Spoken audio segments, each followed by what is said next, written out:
can still see it, I can still feel it, even 30 years on. On the 2nd of June 1994, the Chinook helicopter that was taking them to a peace conference crashed into the side of a mountain on the Mull of Kintyre, killing 4 crew and 25 of the country's top counter-terrorism experts.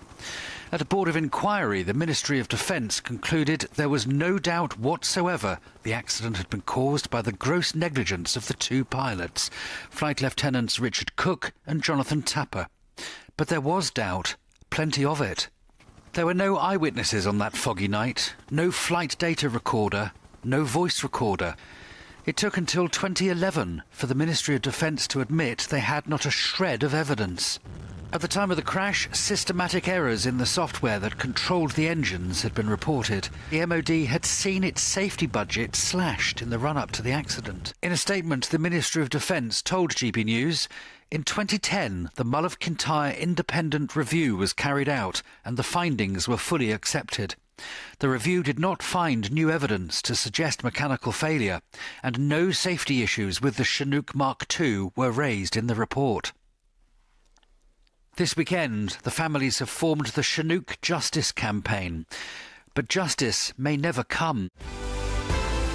The People's Channel.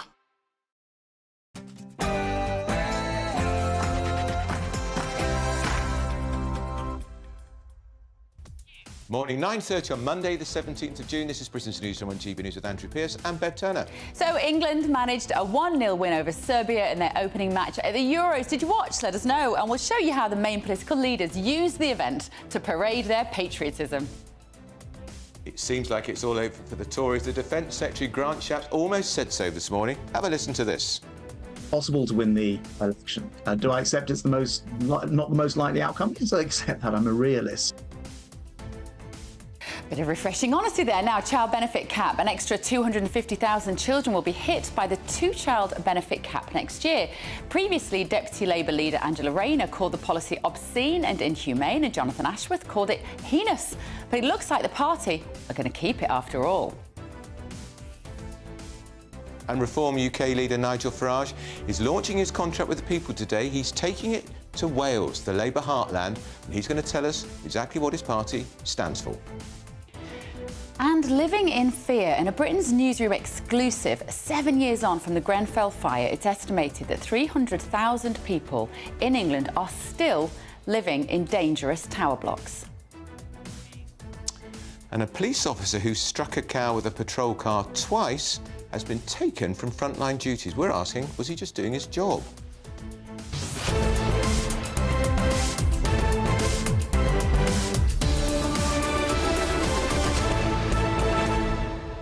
I have a confession, I forgot the football was on. Did you? We didn't watch it at all? No. Oh, Andrew Piss. Yeah. Can we just talk about the cow? We are going to talk about the cow. I mean, the police officer was just doing his job, surely. He had to neutralise the threat from the cow so that he didn't run onto the A316 round the corner, a 50-mile-an-hour road, and take out 16 cars, didn't he? Yes, Don't know. Could they not have got a vet there who could have fired a tranquiliser into the cow? It was only a baby cow. Apparently it swum across a lake. It had done quite a journey to get to that point, Yeah. but come on. I mean, even James Cleverly waded in yesterday to milk Home this Secretary. story, milking it for all it's worth. Milking, No pun. Yep. GBNews.com/your say is the site to get in touch with us, the comments page. You can talk to each other as well. First, so here's the latest news with Tatiana Sanchez.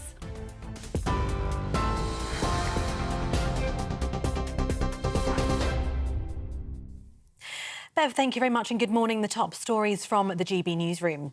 Reform UK will launch what it's calling a contract with voters later today after the party's leader Nigel Farage refused to call it a manifesto. The party's promising to freeze all non-essential immigration and take Britain out of the European Convention on Human Rights. There would also be a new tax for employers who choose to hire workers from overseas. Earnings under £20,000 a year would be tax-free, with extra funds made available by abolishing the government's net zero targets.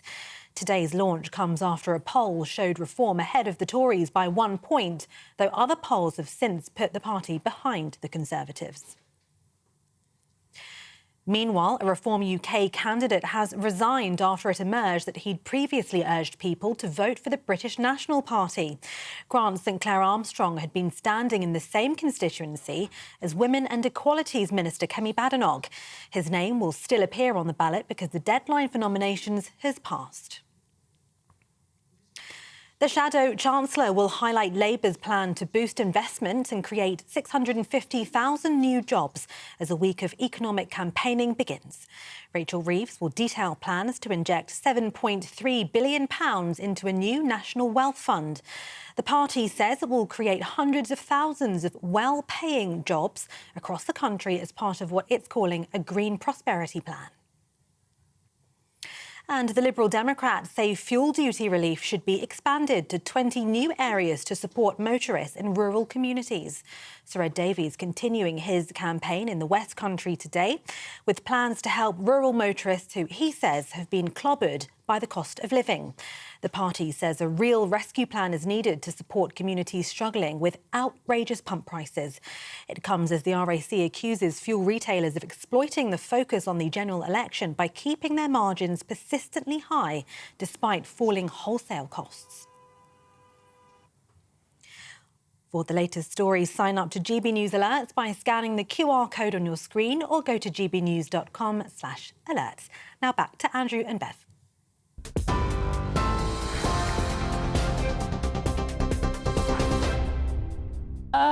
Good morning. It's another lovely Monday morning. This is Britain's Newsroom on GB News with me, Bev Turner and Andrew Pierce. What have you lost? Pen. Oh, right, OK, good. Can't work without a pen. Now, did you see this at the weekend? So there was a calf that was run down by a Surrey police car. It's now being nursed back to health, according to the family who own the farm that the calf escaped from.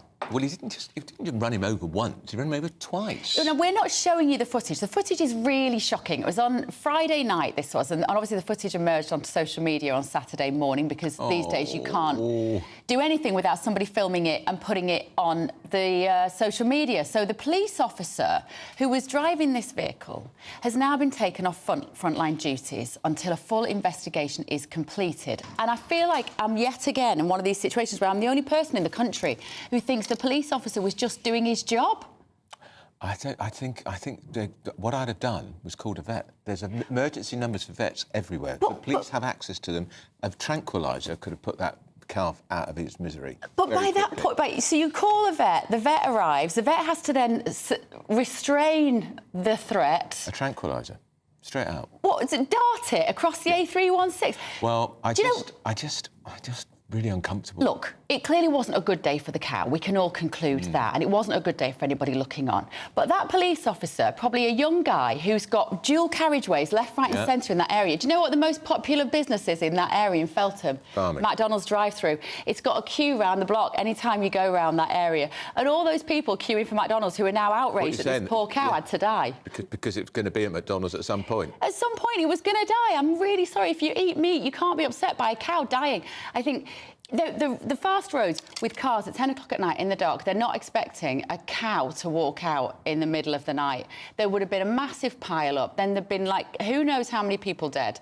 And then the police would have been criticised for not neutralising the threat. The thing is, it was because he did... why... You could see the first time, the calf could barely stand up. I just don't get why I had to then go and do it a second time. That's when I'd have drawn the line. Maybe he just thought, I've got to put it out of his misery. I thought, oh, he's whacked it. He's given it a right whack there. That's got a bit of a headache. Wedged under the number plate. But then it neutralised the threat. He wasn't going anywhere, was he, once he had his head under the number plate? Why did he need to do it again? Well, I suppose at that point it's a bit like if you run over like a deer on the side of the road, you know, and if the police they're going to kill the animal to put it out of its misery. That's all I can presume. And the guy's not trained. This is Felton. It isn't Texas. He's not going to come out with a lasso. He doesn't know what to do. Where did this happen, Felton? Felton. How did the calf get to Felton? Well, this is what I'm also wondering. Way out of its comfort How? zone. I don't really know how. I don't recall seeing many cattle farms in Felton.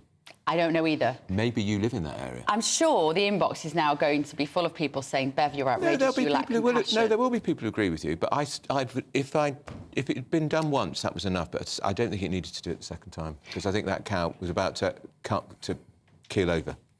Now, did you watch football? Let us know your thoughts.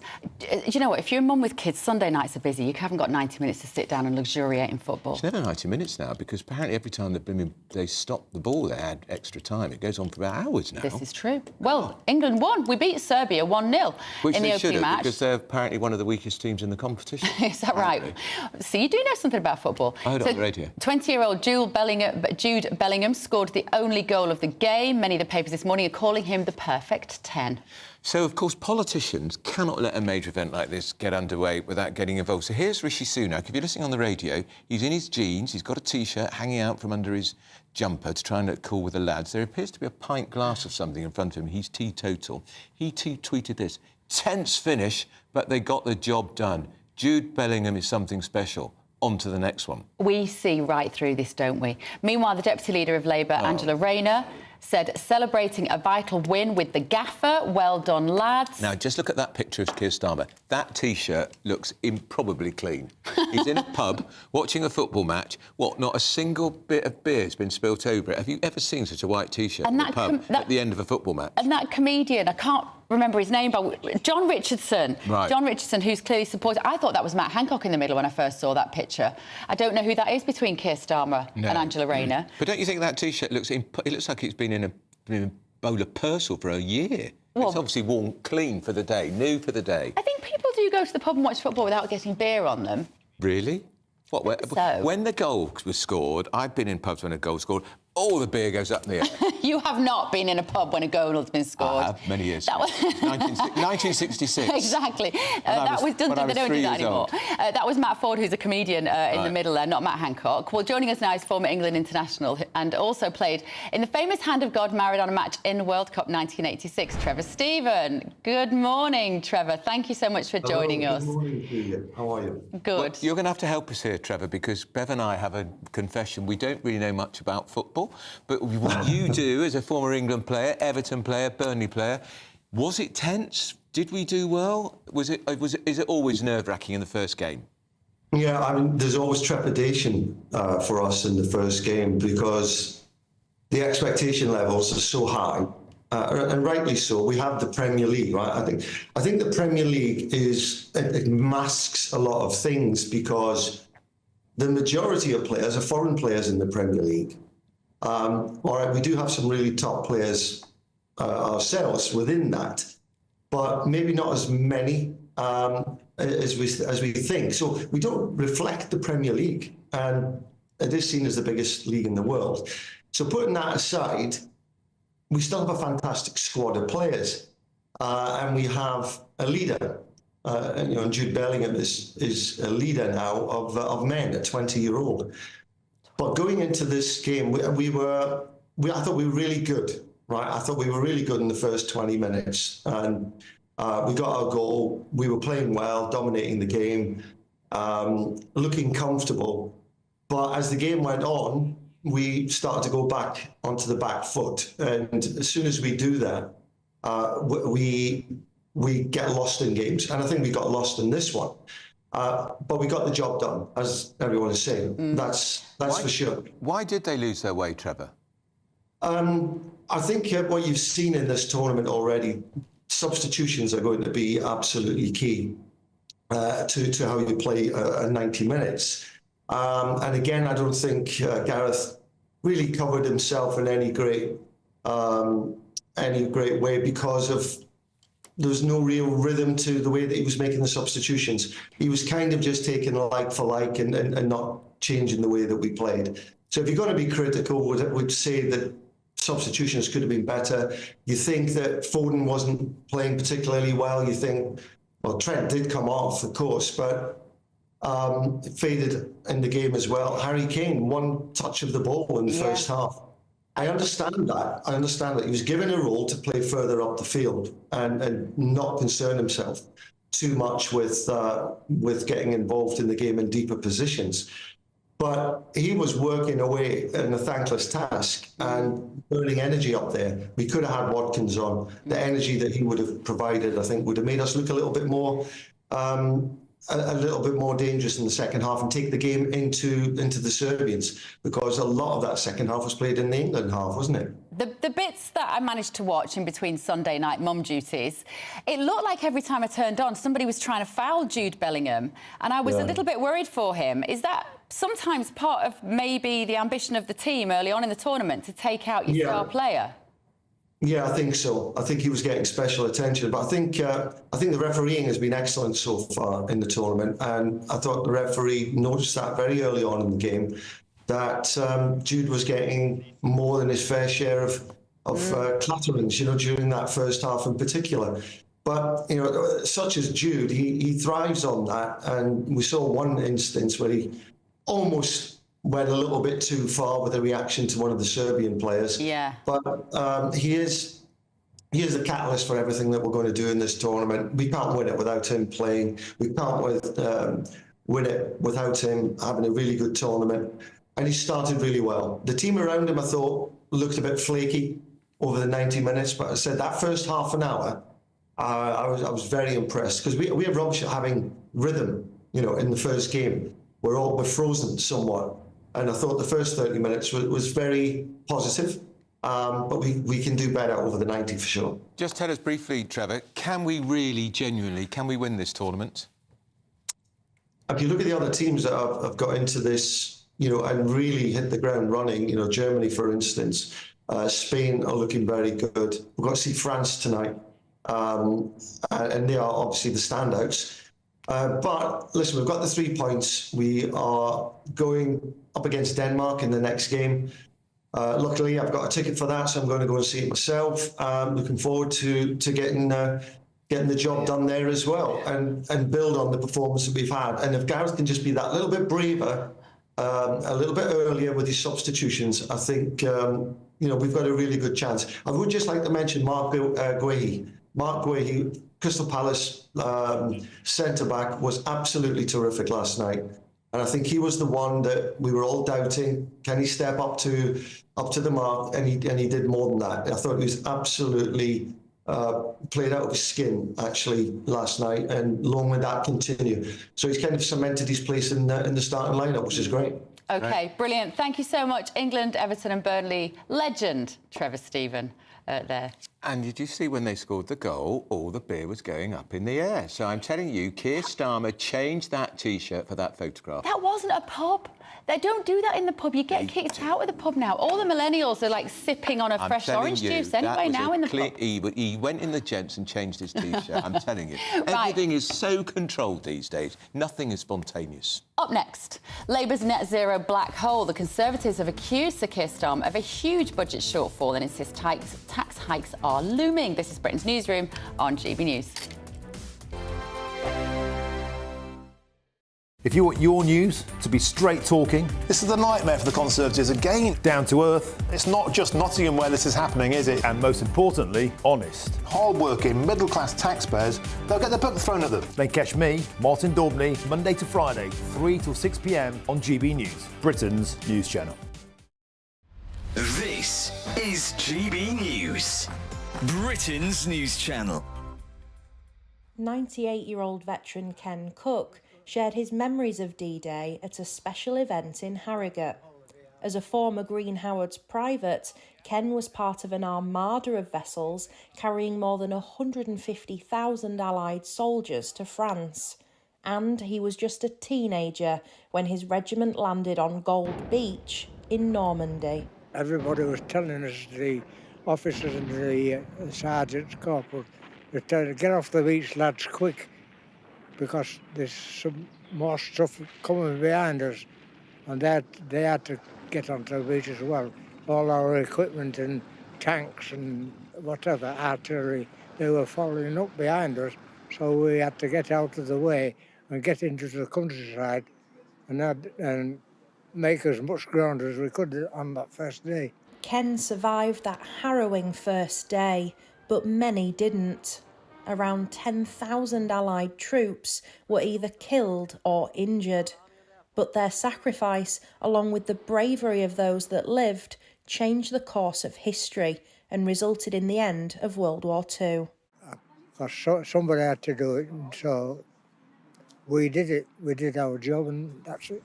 Ken is one of the last surviving members of York's Normandy veterans. Part of an ever-dwindling band of brothers who fought on D-Day, he's attending the 80th commemoration in France. A very emotional occasion this time, because there's not many of us left now. Remembering the fallen, Ken's wish is that long after he's gone, we still never forget those who gave their tomorrow for our today. The People's Channel. Join me, Nana Akwe, for an informative, interactive news programme with a difference. It's fun. It's true. You're not wrong. No one will be cancelled. Lovely. Join me from 3 p.m. every weekend, only on GB News, Britain's news channel. In the GB Newsroom, we bring you the news as it happens. With our team of dedicated journalists across the UK, GB News brings you accurate reporting of the day's topical agenda. When the news breaks, wherever and whenever it's happening, we'll be there. This is GB News. The People's Channel, Britain's news channel.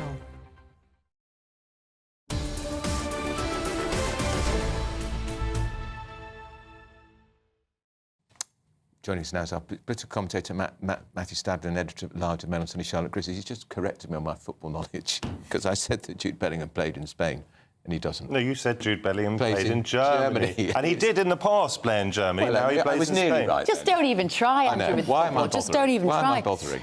Right, let's talk about something that you are much more familiar with, all of us. Labour's net zero black hole, Matthew. This is such a sticky issue, isn't it, for politicians to talk about the net zero agenda, because it feels like they're trying to keep everybody happy and failing to do so. OK, so first thing is climate change is real. Mankind is contributing to climate change, whatever people on the hard right would have us believe. A wet June in England does not mean that climate change isn't happening and that the world isn't getting warmer. Labour are trying to take this reasonably seriously. Actually, to his credit, Boris Johnson took it quite seriously when he was Prime Minister. And what Labour want to do is heavily invest, not as heavily as they said they would, because they panicked with their £28 billion a year plan. It's gone. But they nonetheless want to invest quite heavily in green infrastructure and in renewable energy. And this is key. They want to, and the proof will be in the pudding, in the eating of the pudding, they want to bring in hundreds of thousands of new green jobs in old industrial heartlands. And who could oppose that? How are they going to do it? Well, that's what we're going to have to experience when it happens. But how are they going to do it? How have they told us they're going to do it? How are they going to create these 600,000 jobs that they're talking about? Well, we'll have to wait and see. Oh, is that it? We have to wait and see. That's brilliant. That's suitably vague. There's a great chance. Talking of the net zero agreement, and we'll have to wait and see. Yeah, there's a lot of that going on with the Labour plans. A lot of wait and see, and let's just see how it goes. But they're going to lose 200,000 jobs if they wind down North Sea oil. And although I'm not a big believer in fossil fuels for obvious reasons, I think we need to be more domestic and less reliant on China making batteries that we have to ship over. You know, the world stage is changing very rapidly. Shifting now against electric cars. Yeah, well, first of all, I think the electric bubble will burst. And second of all, I don't think we should be reliant on foreign energy. I know that he's trying to invest in some renewable energy here, but I think North Sea oil, we've got to keep these areas of production going just in case something happens. You know, what if the electric revolution doesn't work out? And by the way, I don't think it will. And we've got to make these batteries abroad and bring them in. Matthew, I want to talk about this child benefit cap. I want to get through some stories this morning. So an extra 250,000 children are going to be hit by this if Labour keep this policy in place. They've spent a lot of time criticising it. This is the cap on 2 children, which, remember, Angela Rayner last year called vicious. She's the deputy leader of the Labour Party. She called that policy last year vicious, but they're keeping it. I think you'd struggle to find a single person on the left who doesn't think it should be scrapped. And I think it should be scrapped. And the reason it should be scrapped is because it is dragging hundreds of thousands of people into poverty. I think it's a cruel policy. And when the Tories brought it in for the first time, I was deeply opposed to it. I think the reason is, as Starmer explained, is because he doesn't want to make any uncosted promises. He's terrified of the right-wing media, which would encourage people not to vote Labour if they think any sort of tax is going up. But the reality is that it's dragging people into poverty. It's given him the nickname on the left of, they're calling him kid starvation. Yeah, and I was going to say he might actually like that. No one wants to be called that, but it's certainly part of his plan, I suspect, in recent years, to take on the so-called harder left in his party, to reassure the sorts of people who might be watching this programme. Is Angela Rayner hard left? She scored it vicious last year. Is she hard left? I think she's certainly... Jonathan Ashworth hard left? He called it cruel. I think she's certainly to the left of Starmer.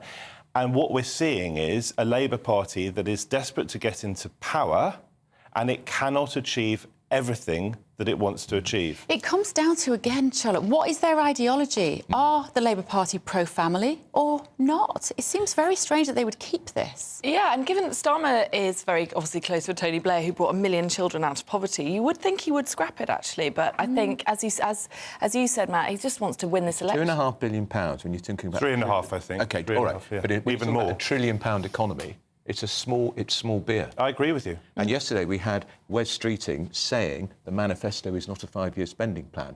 In other words, there are going to be tax rises coming up. So if there are tax rises coming up, why don't they tell us what they are, and then they could do this sharp. Yeah, and they might win a few more votes if they tell us what they are, and it's something like this. It's partly because you guys work for newspapers, in your case the Mail, in your case the Mail on Sunday, that absolutely want to scare the horses. Tax rises, tax rises, tax rises. Labour have committed not to raising taxes on working people, but tax shouldn't be, in my view, a dirty word at a time when 7.5 million people are on waiting lists, when lots of public services are on their knees. Why can't the rich pay a bit more? Why can't newspapers were so powerful, Matthew? Pretty powerful, right? Think about Rupert Murdoch. Why is Rupert Murdoch reportedly, and this may not happen, going to back Labour in this campaign? He doesn't want to be seen as a loser. Scott, we've run out of time.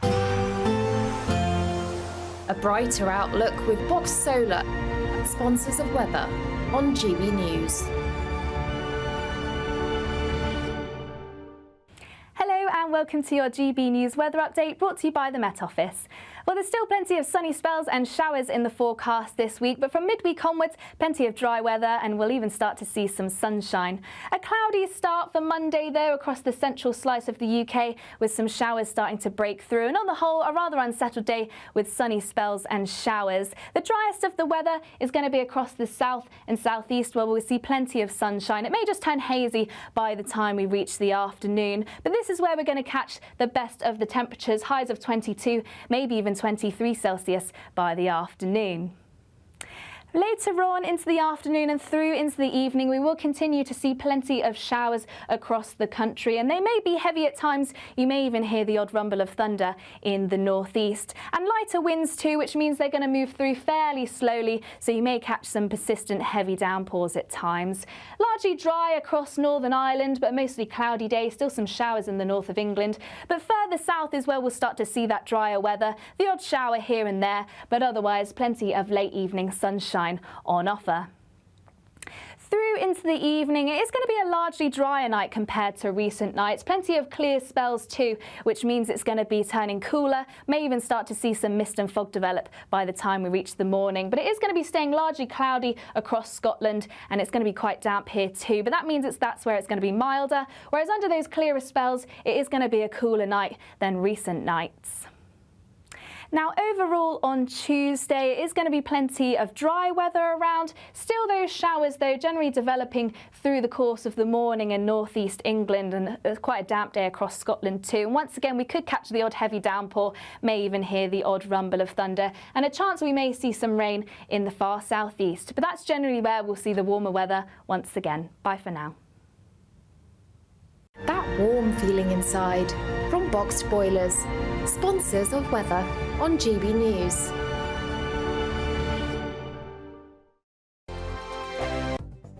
The latest GB News travel. Good morning, I'm Russell Holding. Train services have been stopped between Whitehaven and Barrow and Furness after a train broke down. On the M6 in Lancashire, the outside lanes closed southbound after an accident and fuel spill between junctions 31A and 31 from Longridge to Samlesbury. There are queues from junction 32, backing up along the M55 towards there from junction 1 forward, and it's also looking very busy northbound past the scene. In South Yorkshire, the A61 is closed westbound along St Mary's Gate in Sheffield for an investigation with delays towards there. and as you divert. In Derbyshire, the A52 is partly blocked westbound by an accident off junction 25 of the M1 near Derby, causing queues. And on the M4 near Bristol, 2 out of 3 lanes are closed westbound, where a lorry overturned between junctions 18 and 19 from Bath to the M32, causing delays. And that's the latest. You can stay up to date throughout the day by visiting our website, gbnews.com.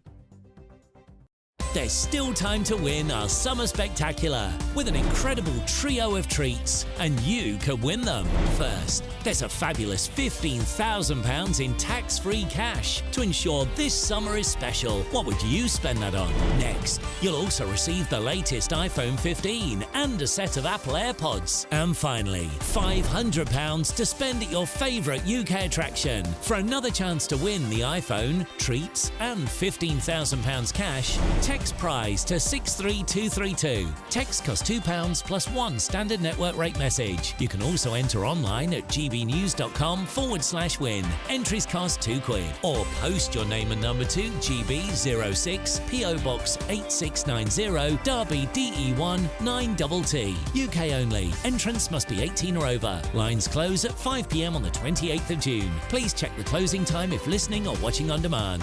Good luck. It's midday. Good afternoon, Britain. Your lunchtime update on the stories that matter across the UK.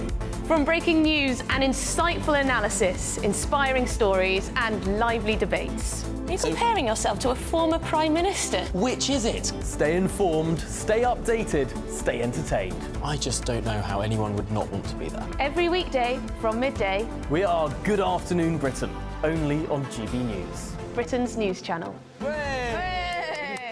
Hi there, I'm Michelle Dewberry and I'm going to take a second to tell you all about my show, Dubes & Co. We start off with the issues of the day. We then bring in both sides of the argument. We get rid of the disrespect. And then you throw me into the mix. And trust me, I'll tell it exactly how it is. And then, of course, the magic ingredient, you at home. We mix it all together and what have we got, in my opinion, the best debate show in town. Monday to Friday, 6 till 7 on GB News, Britain's news channel.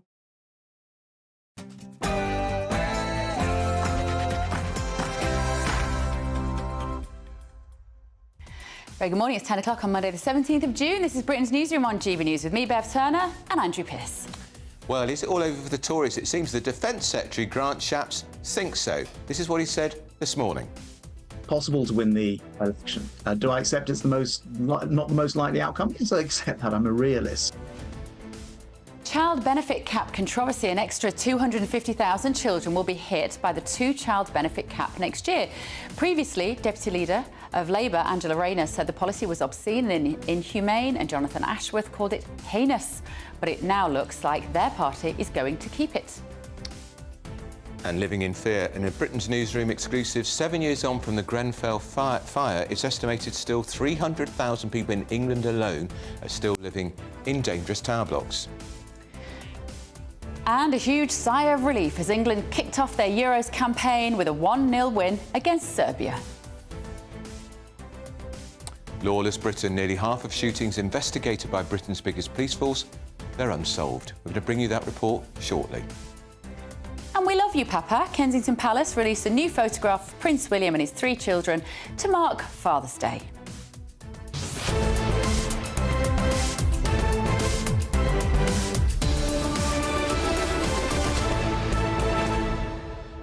Photograph the back of them.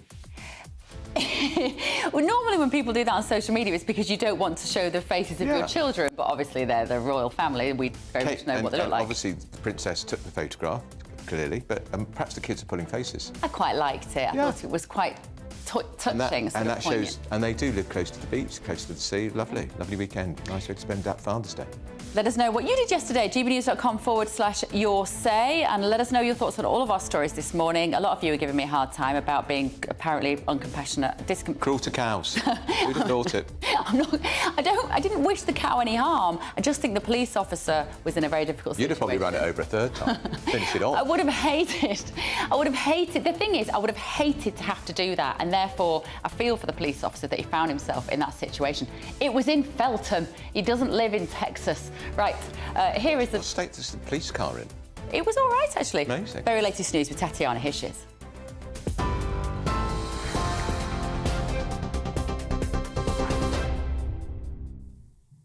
Bev, Andrew, thank you. The top stories from the GB Newsroom. Reform UK will launch what it's calling a contract with voters later today after the party's leader Nigel Farage refused to call it a manifesto. The party's promising to freeze all non-essential immigration and take Britain out of the European Convention on Human Rights. There would also be a new tax for employers who choose to hire workers from overseas. Earnings under £20,000 a year would be tax-free, with extra funds made available by abolishing the government's net zero targets. Today's launch comes after a poll showed Reform ahead of the Tories by 1 point, though other polls have since put the party behind the Conservatives. Meanwhile, a Reform UK candidate has resigned after it emerged that he'd previously urged people to vote for the British National Party. Grant Sinclair Armstrong had been standing in the same constituency as Women and Equalities Minister Kemi Badenoch, but a report in The Times highlighted blog posts he'd written in 2010 in which he also used racial slurs. His name will still appear on the ballot because the deadline for nominations has now passed. The Liberal Democrats say fuel duty relief should be expanded to 20 new areas to support motorists in rural communities. Sir Ed Davies continuing his campaign in the West Country today with plans to help rural motorists who he says have been clobbered by the cost of living. The party says a real rescue plan is needed to support communities struggling with outrageous pump prices. It comes as the RAC accuses fuel retailers of exploiting the focus on the general election by keeping their margins persistently high despite falling wholesale costs. The Shadow Chancellor will highlight Labour's plan to boost investment and create 650,000 new jobs as a week of economic campaigning begins. Rachel Reeves will detail plans to inject £7.3 billion into a new national wealth fund, which the party says will create hundreds of thousands of well-paying jobs across the country. The fund is a central part of Labour's Green Prosperity Plan. The Defence Secretary has conceded that an election victory for the Conservative Party is now unlikely. Grant Shapps says he's a realist and won't pretend the way forward for his party is straightforward. But he told GB News that working people will be worse off under Labour and they'll pay far higher taxes. Coming after your home, your job, your car, your pension, all of which are areas of taxation they have not ruled out raising. We know about the £2,094 that they intend to raid of every household budget. But yesterday, we had their health spokesman say on TV, that's just the start of it. It's not all in our manifesto. So we know that they're hiding stuff as well. So, look, I think there is a lot to be concerned about. Starmer is the only other person who can conceivably walk into Downing Street. And they are planning the highest taxes this country will have ever known. A leading think tank is warning an extra 250,000 children will be hit by the two-child benefit cap next year. The cap limits child benefits for the first 2 children in most households. The Institute for Fiscal Studies says the number of children who will fall under the cap will reach 670,000 by the end of the next Parliament. It's also warning that it'll rise to an extra 500,000 by 2029 if the policy is not reformed.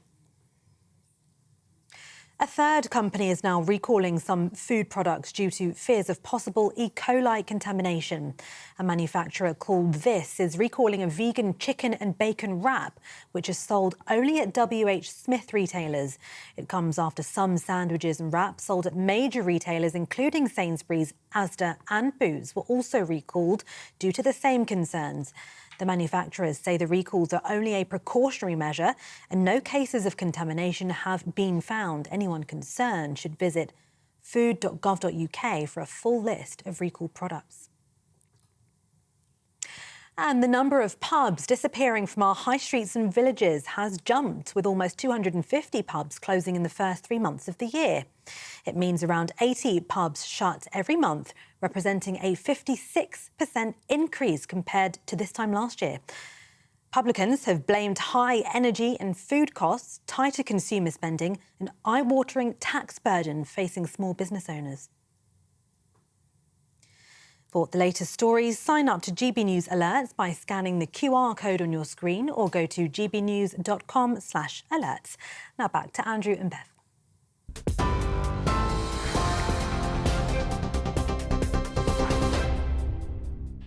7 minutes past 10, you with Britain's Newsroom on GBNews and Andrew Pearce and Beth Turner. We've still got the panel with us, political commentator Matt Stadlen and editor-at-large Mail Sunny Charlotte Griffiths. Matthew was saying it's all the wicked press is the reason why Keir Starmer can't possibly tell us which taxes he will or won't put up. We're just holding people to account. That's the job. You know, that's literally our job, is to make sure that our readers know whether they're being lied to or spun a load of nonsense all day, every day. And I think the Mail's front page today, which will, of course, infuriate Matthew Stadlen, has Labour let the cat out the bag because Wes Streeting, the Shadow Secretary of State for Health, said on television yesterday the manifesto is not a 5-year spending plan. He's fine. So there will be tax rises then. Of course, he's admitted what we've all known all along. It's actually quite nice to hear a bit of honesty, although clearly he's had it twisted out. But guys, let's be real about this, OK? We are being real about it. Well, let me... Of course, it is all of our responsibility to hold not just the Tories to account, but also Labour to account, given where they are in the polls. But let's not pretend that papers like the Mail and the Mail on Sunday and the Telegraph, which I used to write in the Sunday Telegraph and the Express and the Sun on Sunday, these are campaigning papers usually for the Tories. It looks like Murdoch might back it actually in this election style because he's never lost an election, has he? He wants to be a winner. The Sun backed Labour in 1997. Exactly. That's what I'm saying. No. But I mean, he's never backed a loser. He's always backed the winner. They backed Labour in 97. They backed them in 2001, 2005, and then remember when Gordon Brown tore up a copy of the Sun because he lost that support? Labour didn't win that election. This time, it looks as though the tail is wagging the dog. If Murdoch goes for Labour, it's because Labour are going to win. He doesn't want to be a loser. The papers do still have some influence. By the way, because we're talking about what we were discussing before the break, you are actually a very effective interviewer, Andrew, to your credit. And you had me on the spot. I felt how they're going to create these 600,000 jobs. And I felt a bit like one of those ministers, a sort of gotcha moment, got by you, Andrew Pearce. And so I did a bit of research in the break. And actually, not Angela Rayner, the Shadow Chancellor, Rachel Reeves, is going to be talking about this today. And so she will be putting some flesh on the bones, as she absolutely should. Yeah. And if you invest a very great deal of money, billions of pounds, into green infrastructure, into green energy, that will, of course, create jobs, such as in electricals, plumbing, engineering. But they gave us a figure of what they were going to invest, and they've taken that figure away, 28 billion, because they can't afford it, much to the fury of Ed Miliband, who will be the Climate Change Secretary. Correct. And that would have explained where the 600,000 jobs are coming from. We haven't got those figures now. No, there is still, as I understand it, and we can check this, something like £7.5 billion will be invested in green energy, green infrastructure. And if you put that sort of money in, it will get GB Energy. It will indeed, and it will create new jobs. And you're right that if we do stop allowing exploration of North Sea oil and gas, that will, of course, inevitably and very sadly, no one will see any job losses. You will see job losses in those areas. The hope and the expectation is that they will be replaced by more jobs in a green infrastructure. These jobs are going to be lost from the north. Yes, in the post-industrial heartlands is what Labour is saying. So 200,000 jobs we know will go. Matthew is there saying they hopefully will replace them. Well, they say they will. I'm hoping. Doesn't do any good if you live in Scotland, does it? And it's vague. Yeah, and it is it's vague. Let's talk about vagueness too, because we had Grant Shapps doing the morning media round today. Last week, he said, when they introduced national service, the idea for 18-year-olds, my understanding was it was for 12 months, for 30,000 18-year-olds. Last week, he told Good Morning Britain, or it might have been this programme, that actually, no, it's one weekend a month for 12 months. Today, he said, no, actually, it is 30,000 youngsters for a year in the army, but they'll only be away for one weekend a month, so they won't need to spend a lot of money on accommodation. So what's this? Day release army, and also when asked how much it would cost, he said several billion. How much, Minister? I don't know. Oh, I think he probably knows it's never going to happen, so he hasn't bothered to do the maths. There we are. So you think he's just done it on the back of a fag packet? He knows it's not going to ever happen. I, by the way, think it should happen. I think it's a great idea. I do. But sadly, it's never going to happen. But what's this telling us? Labour, as we've said, are terrified of being bold in this election. That is, of course, upsetting some people on the left because they're 20 points ahead now. Yeah, but that can be eroded, can't we? Know that. We discussed this last time in 2017. Theresa May's Tories were about 20 points ahead over Corbyn. And look what happened. There wasn't a Reform Party, though. That's true, and that's a massive danger for... There was but not in there was the Brexit Party, not in the shape it is in now, and not with the threat that it poses now. You're absolutely right. Labour Starmer is very, very, very cautious. He's not an exciting leader. He's not inspiring that many people, but he's desperate to get hold of power because I think the vast majority of people in this country, and the polls bear this out, are really keen to get rid of the Tories after what many people see as 14 years of failure. That policy by Sunak, when he suddenly threw the dead cat into the room and said, oh, look, we're going to have national service, and then it starts to unravel before our eyes and under scrutiny, which is right that you're scrutinising it. That's because he is 20 points behind in the polls. He's absolutely desperate, and that is why Grant Shapps last week started trying to scare everyone into the idea of a socialist. I mean, Starmer, is he really a socialist? A socialist super majority. By his own admission, he said, I am a know, but in practice, is he? I mean, his manifesto... He ran for the leadership. He said he is. Starmer's manifesto could be almost the manifesto of a Tory Prime Minister in waiting. Why are you voting for them? Listen, because I think they will make manifestos. marginal differences, marginal improvements, and I think their instincts are in a better place. Talking of manifestos, Reform are launching theirs today, Charlotte. They're not calling it a manifesto, they're calling it a contract. We're going to be bringing you that live this morning if you're interested in that. They took over the Tories on Friday for the first time in the polls, 19 as opposed to 18%. How do you assess the role of Reform right now with a couple of weeks to go? Well, I think this manifesto might as well be one sentence long, or one word long, immigration. That's what it's all going to be about. And that's surely the message he's going to carry home today. And that's all he really needs to do, because that's why people are voting for him. As far as He I'm would concerned. say as well, won't he, that they can turn the small boats round because there are treaties which show they can, but Which they've is never told rubbish. us which treaties they are. Well, it's just nonsense. Nigel Farage will tell you himself, because he'll be very straight with you, and he'll say it's a protest vote. Of course it is. There is an issue here, by the way, and that is it seems like maybe this is what he'd like us to believe, 6 million people across the UK, which is a lot of British citizens, will be voting for Reform. They may end up with no seats. They may end up with a handful of seats.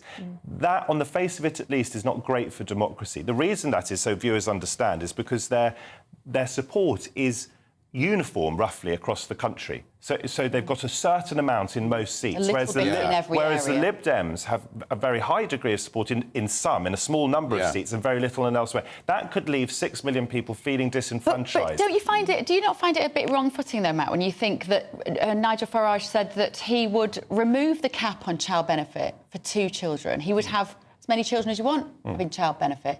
That seems slightly at odds, that he'd raise the tax threshold to £20,000 for the poor. Yep. Does that not mean that this idea that he's somehow that party is a far-right party is just nonsense? I haven't called them far-right. No, I think you some haven't, but this of their stereotype candidates will, and some of the things that Nigel says I find totally unacceptable. I'll say that to his face. We know each other a little bit through working together for a long time or on the same platforms. There are some quite appealing policies. The idea of dragging people on £20,000 out of the tax system altogether. The idea, as you say, of ending the 2-child tax credit.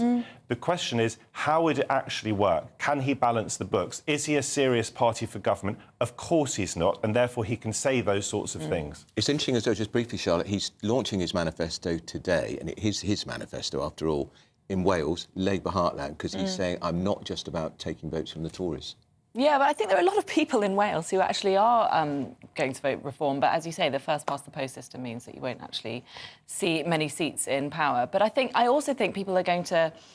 In the end, although they want to sort of punish the Tories, I think in the end, a lot of those people will vote Tory because they know that they're not going to get much representation in the Commons from Farage. But I think there'll be a lot of support for him in Wales today. There's a lot of people who are very unhappy with both main parties, aren't they? Right, Matt, Charlotte, thank you so much for sticking around. Now, we're talking about this as well. The police officer who hit the cow with the police car in Felton. He's been removed from frontline duties. What else was he supposed to do? Why did he have to hit it twice? This is Britain's Newsroom. Look, that's after the first one, and down it goes again.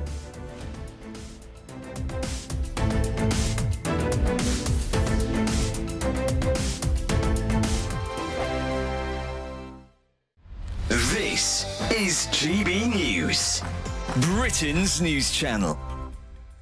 Today, we've got a veteran who endeavours to help those suffering from anxiety in all its various forms and manifestations. Yes, over 3 decades, Simon Lee has established himself as a pioneer, seeking new ways to coach personal development and mental strength. Now, look, there's this famous phrase, isn't it, that hard times create weak men and weak men create hard times. Is that the kind of philosophy that your work is based on? Absolutely, absolutely. Because as a child, I received a masterclass in how weak men create hard times. Did you go through hard times as a kid? We had 3 toxic men in the family, and they caused the family no end of grief, trauma and hardship. So, and at the time when you're going through it, you think, well, you can't help but fall into a victim mentality. You think, why me? Why am I going through this? But actually, I couldn't do what I do now without that masterclass. Do you mind me asking who those men were? Yep, it's fine. One of them was my stepfather. Yeah. One of them was my grandfather, and one of them was my uncle. Right. So they're all inner family members. And without exception, all of them, outside of the family doors, wanted to put themselves across as moral pillars of society. How do you turn that story around and be the man that you are today and turn what you went through into a positive? How do you do that? You've established that pretty much you can, choose to be a victim of your circumstance or use it as inspiration to do better and say, you know what, when I'm older, for example, if you had a bad childhood, I want to make sure my kids get the kind of childhood I didn't have. So how do you relay that to the people you mentor now, I guess? What we do, I set up something called Unlimited Courage. We talk about giving men a primary aim of courage. So we bring in philosophies such as Stoicism, our own 7 Courages, Bushido, and they love it. They love it. And I must admit, when I found it, I felt like I'd found the Holy Grail. Wow. The People's Channel. This is GB News and we are Britain's election channel. This vote may seem to be about the politicians in the media, but actually it's about you. And we won't forget that. Join us up and down the country as we follow every moment together. More than ever, it's important to hear all sides as you make your decision ahead of polling day. We're here for you. This is GB News. The People's Channel. Britain's election channel. I'm Patrick Christie's. Every weeknight from 9, I bring you 2 hours of unmissable, explosive debate and headline-grabbing interviews. What impact has that had? We got death threats and the bomb threat and so on. As time passes, she could have said Storm. You made my argument for me. My guests and I tackle the issues that really matter with a sharp take on every story. Went everywhere. Something practical could be done. Or I can become something different. Patrick Christie's tonight from 9 p.m. only on GB News, Britain's news channel.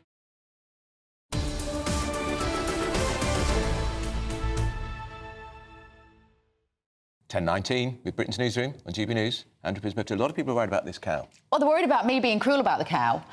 She said it was OK to run it over twice. I think the most important thing in that situation is to keep the public safe from a road traffic accident that might have had 5 or 6 vehicles bashing into each other on the A316 because a cow ran on the road. To keel over after being whacked the first time. It didn't need to be hit again. They had to neutralise the threat of the cow. Well, let's say the police officer, poor police officer that had to take this action, I'm sure it wasn't what he thought he was going to do at 10 o'clock on a Friday night. He's probably having stress counselling. Well, I shouldn't laugh. Look, it's not nice for the cow, clearly. It's not nice for the police for the police officer. But we want to know how this has all come about. I've got some questions as to what that cow was doing in Felton anyway that weekend. Felton, we just remind people, it's the reason I remember why I've heard of it, it's where the Young Offenders Institute Felton Young Offenders Institute. Institute. Near Heathrow Airport. Near Are there Heathrow? many fields with cows near Heathrow Airport? No, not at all. Let's talk to GB News' Northern Ireland reporter Dougie Beattie, who is in County Down, happens to be in a field of cows. Are they all safe, those cows, Dougie? There's no police officer about to plough into them. Life in hands. I have a car sitting on the other side ready to ram it. I mean, this is completely ridiculous. I mean, cows, you can see this. I'm in a field of 70 cows here. This is a milking herd. Cows are very placid, very calm animals, and they're worth a lot of money. Never mind how much more money they produce through the lifetime of their milking herd. So, I mean, we look at this. This is very calm, very placid animals. I mean, why would you think of ramming it with a vehicle? Number one, it was downright cruel, to be honest. And number two, the cow, if you'd have got out and actually just herded the cow away, the cow would have gladly have left you or moved into an area. And I mean, cows don't go wandering for miles either. I mean, they usually go to the next field if there's no grass in it or no water. So obviously this animal was out looking for exactly that, food or water. It had managed to break out of a field somewhere nearby, and ended up in the middle of that town. Now, if you get out now, I mean, if I wanted these animals to come over to me, I'd just get a bucket, put a few stones in it, shake it, and the cattle would come over to me. They are curious animals. I mean, they'll stand here and look, but there's no big teeth. There's nothing else on these animals.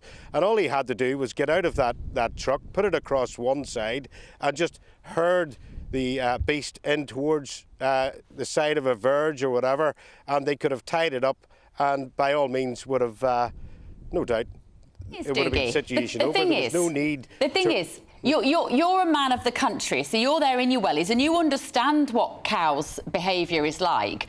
But 10 o'clock on a Friday night in Felton, that cow is not relaxed, it's not calmly chewing grass, it's just terrified, and it had already tried to be restrained by somebody, a man who apparently got knocked over by the cow and then rang the police to get the police involved. They tried to get a vet. There's no vet available. They're like, you know, you can't get anything, any health service in this country.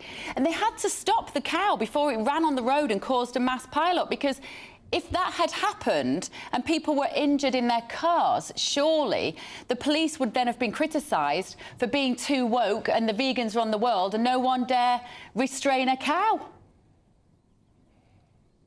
Well, I mean, this is our police force.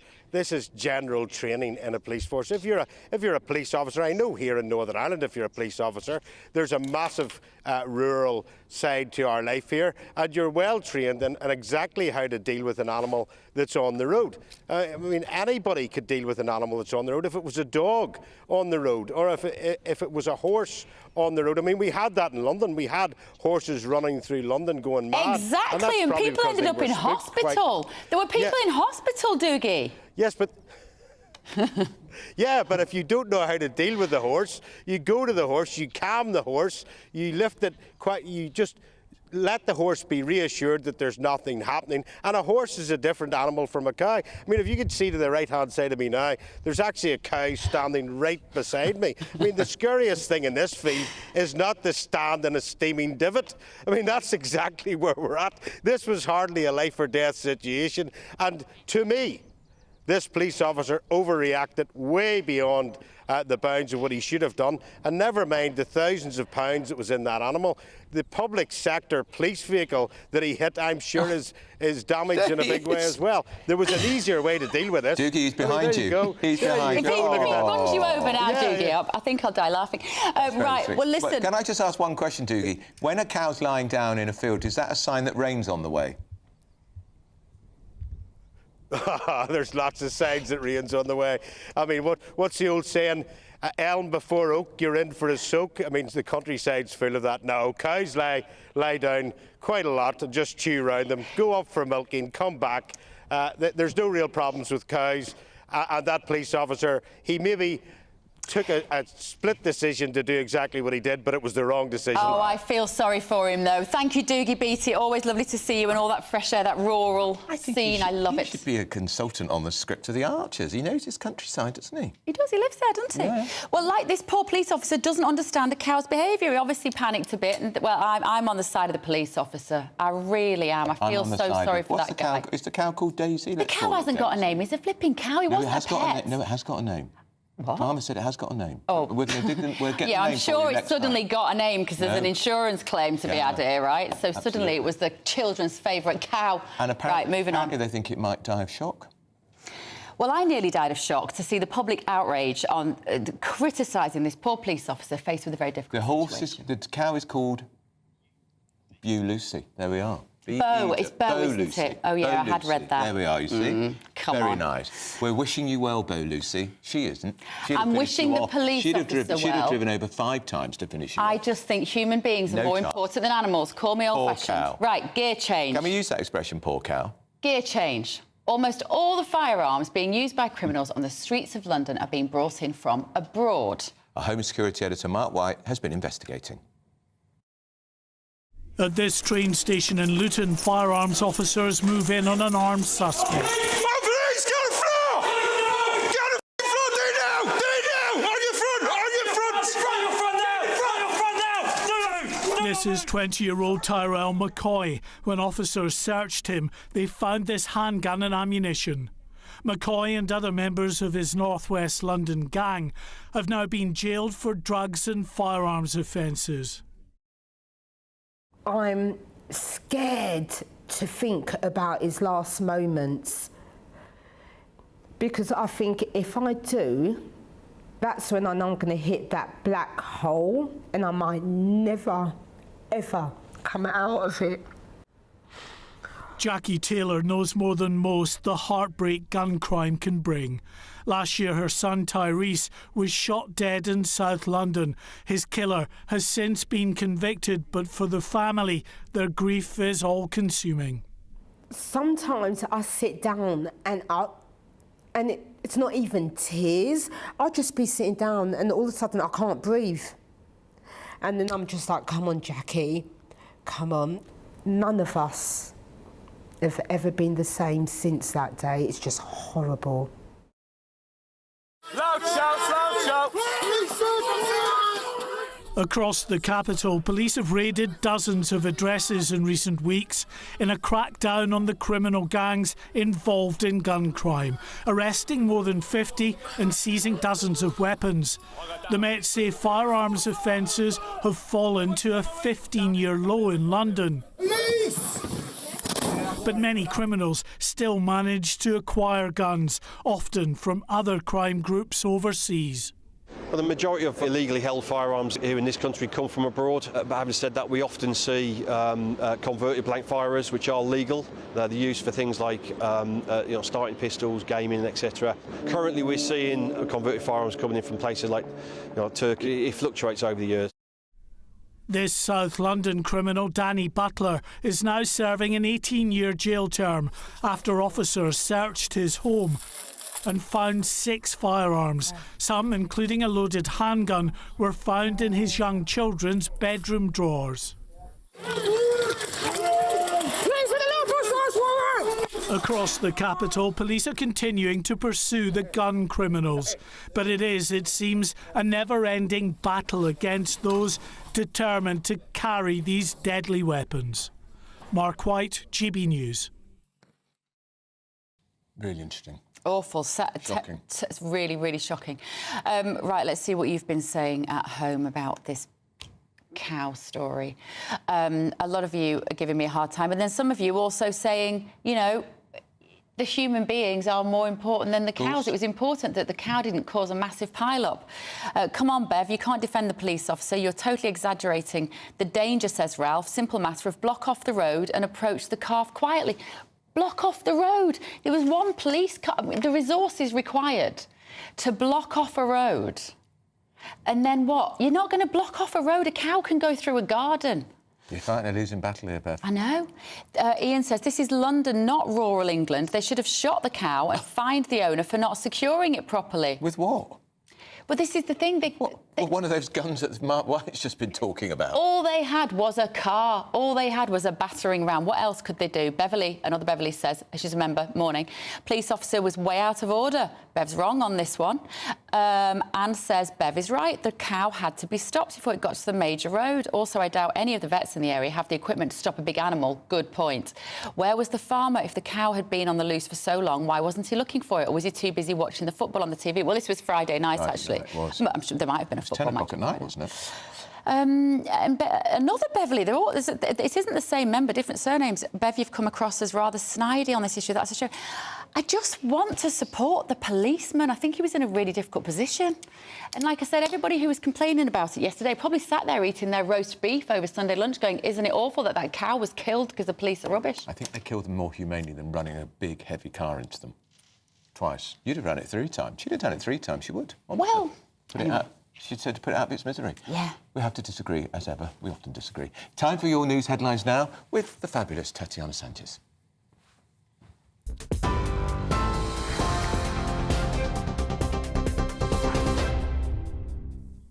Andrew, thank you. The top stories from the GB Newsroom. Reform UK will launch what it's calling a contract with voters later today after the party's leader Nigel Farage refused to call it a manifesto. The party's promising to freeze all non-essential immigration and take Britain out of the European Convention on Human Rights. There would also be a new tax for employers who choose to hire workers from overseas. Earnings under £20,000 a year would be tax-free, with extra funds made available by abolishing the government's net zero targets. Today's launch comes after a poll showed reform ahead of the Tories by 1 point, though other polls have since put the party behind the Conservatives. The Liberal Democrats say fuel duty relief should be expanded to 20 new areas to support motorists in rural communities. Sir Ed Davies continuing his campaign in the West Country today with plans to help rural motorists, who he says have been clobbered by the cost of living. The party says a real rescue plan is needed to support communities struggling with outrageous pump prices. This comes as the RAC accuses fuel retailers of exploiting the focus on the general election by keeping their margins persistently high despite falling wholesale costs. A third company is now recalling some food products due to fears of possible E. coli contamination. A manufacturer called This is recalling a vegan chicken and bacon wrap which is sold only at WH Smith retailers. It comes after some sandwiches and wraps sold at major retailers, including Sainsbury's, Asda and Boots, were also recalled due to the same concerns.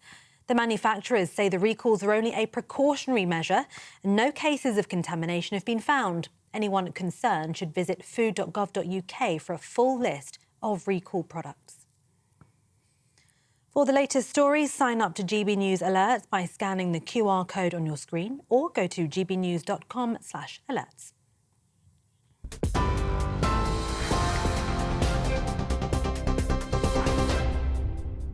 Cheers Britannia Wine Club proudly sponsors the GB News Financial Report. Here's a quick snapshot of today's markets. The pound will buy you $1.2677 and €1.1833. The price of gold is £1,831.63 per ounce, and the FTSE 100 is at 8,145 points. Cheers Britannia Wine Club proudly sponsors the GB News Financial Report.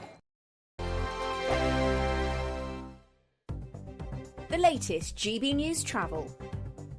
Good morning, I'm Russell Holding. Buses replaced trains between Sellafield and Barrow and Furness after a train broke down. On the M62 in West Yorkshire, the inside lanes closed westbound where a vehicle caught fire just after junction 25 at Brighouse, causing delays. In South Yorkshire, the A61 is closed westbound on St Mary's Gate in Sheffield for an investigation with delays as you divert. In Cheshire, the A530 is closed each way between Nantwich and Sound after an accident. On the M6 in Warwickshire, 2 lanes are closed northbound where someone's broken down between junctions 2 and 3. Near Coventry, causing delays.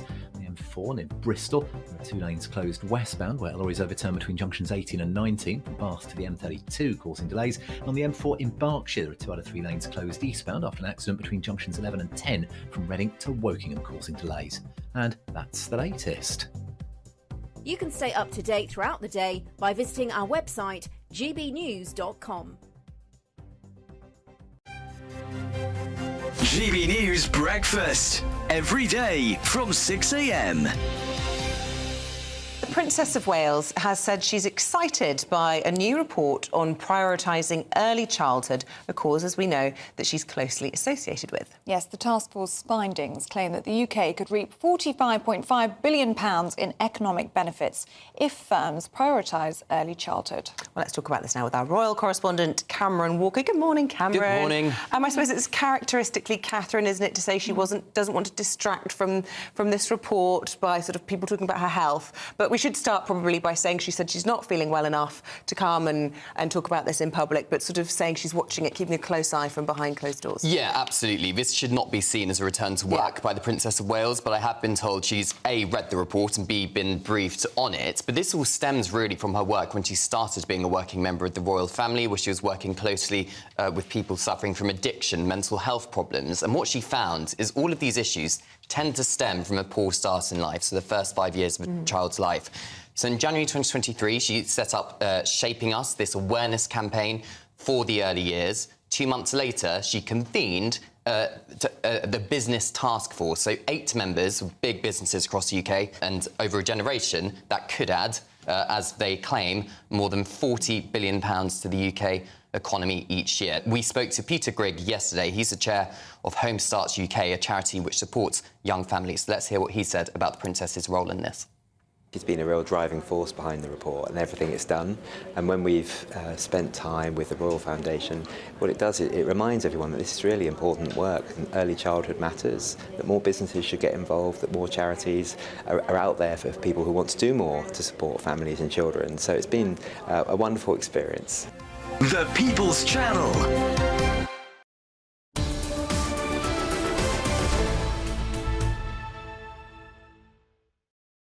Welcome back. Well, we have a West End wannabe diva in our midst. Do we not? I wouldn't say a wannabe diva. Some would say I already am. This is true. Well, last week, Andrew did battle with Kevin Maguire. At Theatre in the West End, Leicester Square Theatre. It's a terrific venue, actually. Yeah. I've been to see a lot of shows there. So this is what we talked about. Come on. Sit down, Kevin. So I voted in the 1979 general election, aged 18, still doing my A-levels, first member of the family in the history of the Cornish family, which is my mum's side, and the Pierce family on my dad's side, to vote Tory. I think it's fair to say it caused a frisson. My sister was getting up, it was about 3 a.m. I said, yes, we've got our first Prime Minister and our best Prime Minister. Where there was harmony, let there be discord. Isn't it ironic, isn't it? That there you are, you go and find your birth mother, and she's called Margaret, and you have this obsession, an unhealthy obsession, with this wicked woman here. I mean, he has a shrine back home where he has letters and pictures and models and full-size cutouts. I've got that one. Kevin wanted to go in the study because he knew there was a Thatcher shrine, and there are photographs of me with Mrs. Thatcher, letters from Mrs. Thatcher, and in fact, for our civil partnership, Russ and I have a signed photograph from Mrs. Thatcher wishing us up the very best. So anyway, Kevin was a bit horrified to see the Thatcher icon in the study. Even more horrified when I locked him in. And I said, Kevin, it was 5 to midnight. I said, at midnight, the ghost of Baroness Thatcher emerges in the room, and she will be there. And he, within 3 minutes, what a wuss. Banging on the door, let me out, let me out. We didn't let him out for 20 minutes. You'll come round eventually. I'm not giving up on you. You must never give up. And there's always, well, I think the angels sing when a sinner turns and the redemption comes. I'm not giving up on you. I talk of giving up. I think Rishi Sunak has given up. I know. Well, are you embarrassed to be on the right of British politics now? You're going from things can only get wetter in Drowning Street to not even being able to be bothered to hang around for a full D-Day commemoration. Look, I mean, it was a grievous error of judgment. Terrible. Interestingly, you do not cite as the big achievement Brexit. Is that because you backed it? It's just turned out to be a pile of Don't use that language here. Right.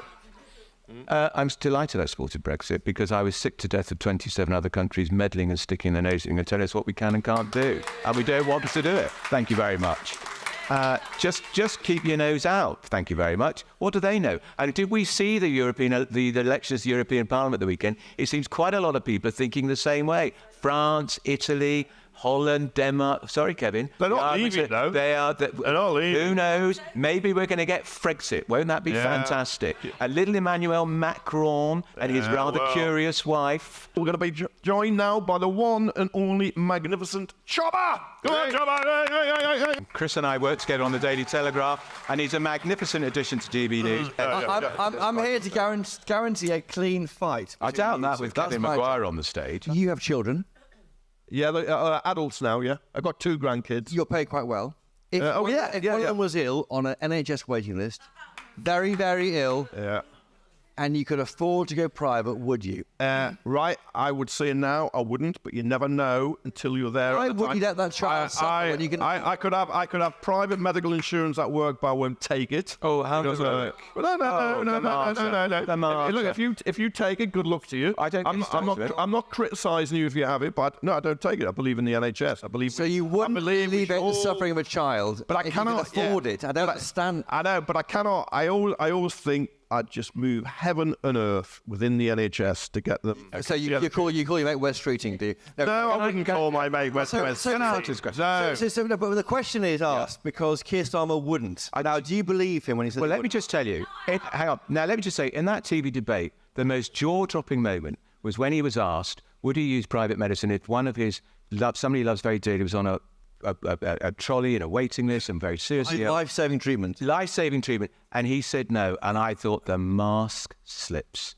There's the ideological lefty. There's the real socialist. And I don't. Sorry, thank you for that. Can you? We don't mind heckling, but it has to be a bit more sophisticated than saying. I don't know. You don't mind. It's a rather succinct four-letter word. Yeah, well, hang on, Kevin. Let me just say, I don't believe him. I don't believe him. I think he's lying, and I think he'd have got far more respect if he'd said, I'd rather not, but if I had to, I would. And people would have said, yes, I respect you for Kevin, I got some very final quick-fire questions, and then opens the floor very quickly. OK, first one. Hair dye or au naturel, Andrew? It wasn't dye, Christopher. We call it a tint, but it is now going grey. I'm now going old and grey naturally, but I'm going to continue to grow old disgracefully. And your hair is your own colour? No, I spent a fortune on silver tints. Yeah. But you could also ask the question, is Kevin going to have any hair in a year's time? Poor Kevin. Man in the front in his shirt sleeves. When I've come to close down GBNews, could we have a left-wing news channel? Yeah! Can I just tell you, my dear? Can I just tell you, my dear? Wishful thinking. Ofcom will not close down GBNews, and there'd be no market for a left-wing channel. You've got a left-wing channel. It's called the BBC. Yeah. Ofcom won't. Thank you. This last question to you both. Andrew Pearce, will you buy Kevin Maguire a drink in the bar after this? No. Kevin, will you buy him a drink? Of course I would, because I'm on the left, so I'm generous, kind. Ladies and gentlemen, will you please say thank you to Kevin Maguire and Andrew Pearce? Come on, let's get it. Oh, look, can't help himself. Kevin's mad. I think Kevin's slightly mad. I'm on the left, therefore I'm kind of buy you a drink. But if my relatives were dying, I wouldn't pay. My ideology would be more important than my compassion. I still think I'm amazed that people haven't made more about Keir Starmer saying that, because I had to rewind it 3 times, I think. Yeah. Because did he really say no to life-saving treatment? You'd pay for life-saving treatment. You'd flog every jaw in the house. Whatever you had, if it was your child or your partner, your mum or your dad. Yeah, you shouldn't have to. You shouldn't have to, but you would. And he could have caveated that in his answer. Absolutely. Right, up next, we're going to have a Britain's Newsroom exclusive looking at the astonishing amount of people who still live in buildings with dangerous cladding 7 years after the Grenfell tragedy. This is Britain's Newsroom on GB News. Hello and welcome to your GB News weather update brought to you by the Met Office. Well, there's still plenty of sunny spells and showers in the forecast this week, but from midweek onwards, plenty of dry weather and we'll even start to see some sunshine. A cloudy start for Monday, though, across the central slice of the UK, with some showers starting to break through. And on the whole, a rather unsettled day with sunny spells and showers. The driest of the weather is going to be across the south and southeast, where we'll see plenty of sunshine. It may just turn hazy by the time we reach the afternoon, but this is where we're going to catch the best of the temperatures, highs of 22, maybe even 23 Celsius by the afternoon. Later on into the afternoon and through into the evening, we will continue to see plenty of showers across the country, and they may be heavy at times. You may even hear the odd rumble of thunder in the northeast. And lighter winds too, which means they're going to move through fairly slowly, so you may catch some persistent heavy downpours at times. Largely dry across Northern Ireland, but mostly cloudy day. Still some showers in the north of England. But further south is where we'll start to see that drier weather. The odd shower here and there, but otherwise plenty of late evening sunshine on offer.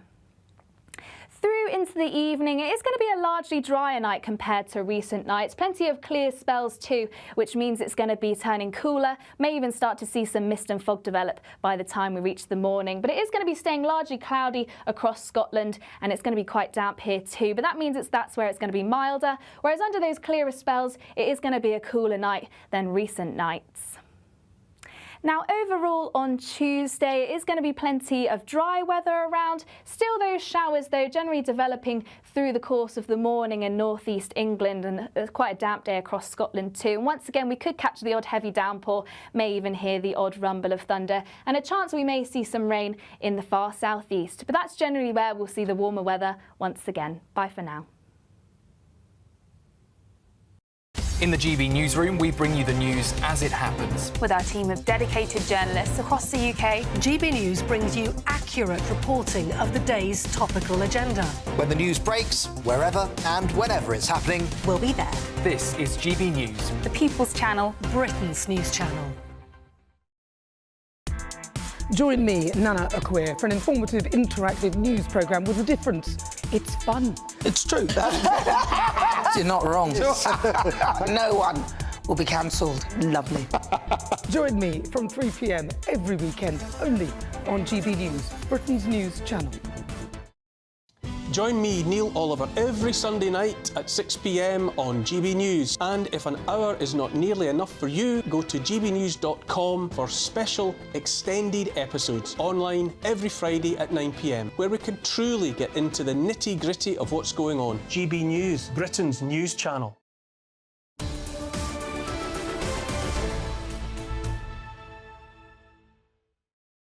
And this is a very disturbing and Britain's Newsroom exclusive, because 7 years on from the appalling Grenfell Tower fire, which claimed 72 lives, it's estimated there are still 300,000 people still living in buildings with dangerous cladding in England alone. Our reporter Eleanor Smith has more.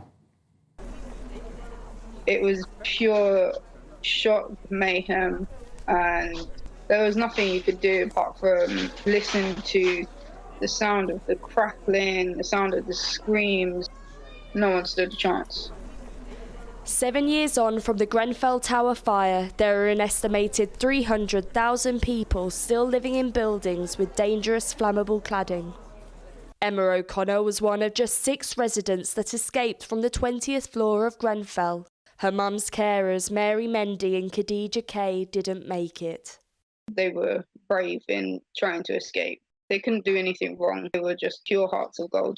I've been diagnosed with PTSD, and every month that, or every event that associated with Grenfell, with the names, it always fills me with like, why didn't I knock on anyone's door when we were leaving the building? There's so much survivor's guilt that I probably won't ever get over. An inquiry into the disaster, which killed 72 people, found that the cladding covering the outside of the building was the main cause for the spread of the fire. Yet 4 Prime Ministers and 11 housing ministers later, a Freedom of Information request found that there are more than 2,300 buildings in England with the same or similar cladding to Grenfell. Remediation work has only been completed on 991 tower blocks so far. Britain House in Manchester was identified as dangerous in 2020, but the cladding still hasn't been removed. We don't feel safe. We've not felt safe since we were told that there's dangerous cladding on the building. The government need to force the developers to get on with the work. They really need to put some serious resources into getting all these buildings sorted out. The government say the developer Lendlease that installed the dangerous cladding has to remove it. They say, "We've established a dedicated team that works with the government and building owners to assess and work on any remediation works that we might be responsible for." A fire risk assessment of the external walls at Britain House has now been completed. A contractor is being appointed. But Emma says that something has to change, as she fears cladding at other tower blocks like Stevens will lead to another disaster. It's inevitable. They continue to put money before lives. It's only a matter of time before another one, and another big loss of life. Eleanor Smith, GB News. So we're going to talk to somebody who was in the middle of this story in just a moment, but in response to this, Mike Amesbury, Labour's Shadow Building Safety Minister, said these findings are a stark reminder of the scale of the building safety crisis and the need for decisive action. Labour will take steps to speed up the pace of remediation across the country. The Lib Dem spokesman for housing, communities and local government, Ella Morgan, she said the Conservatives promised to sort out dangerous cladding on buildings and they still haven't done so. The Lib Dems will remove this dangerous cladding. Didn't say when, by the way. We also reached out to the Conservatives and Reform UK but have had no response.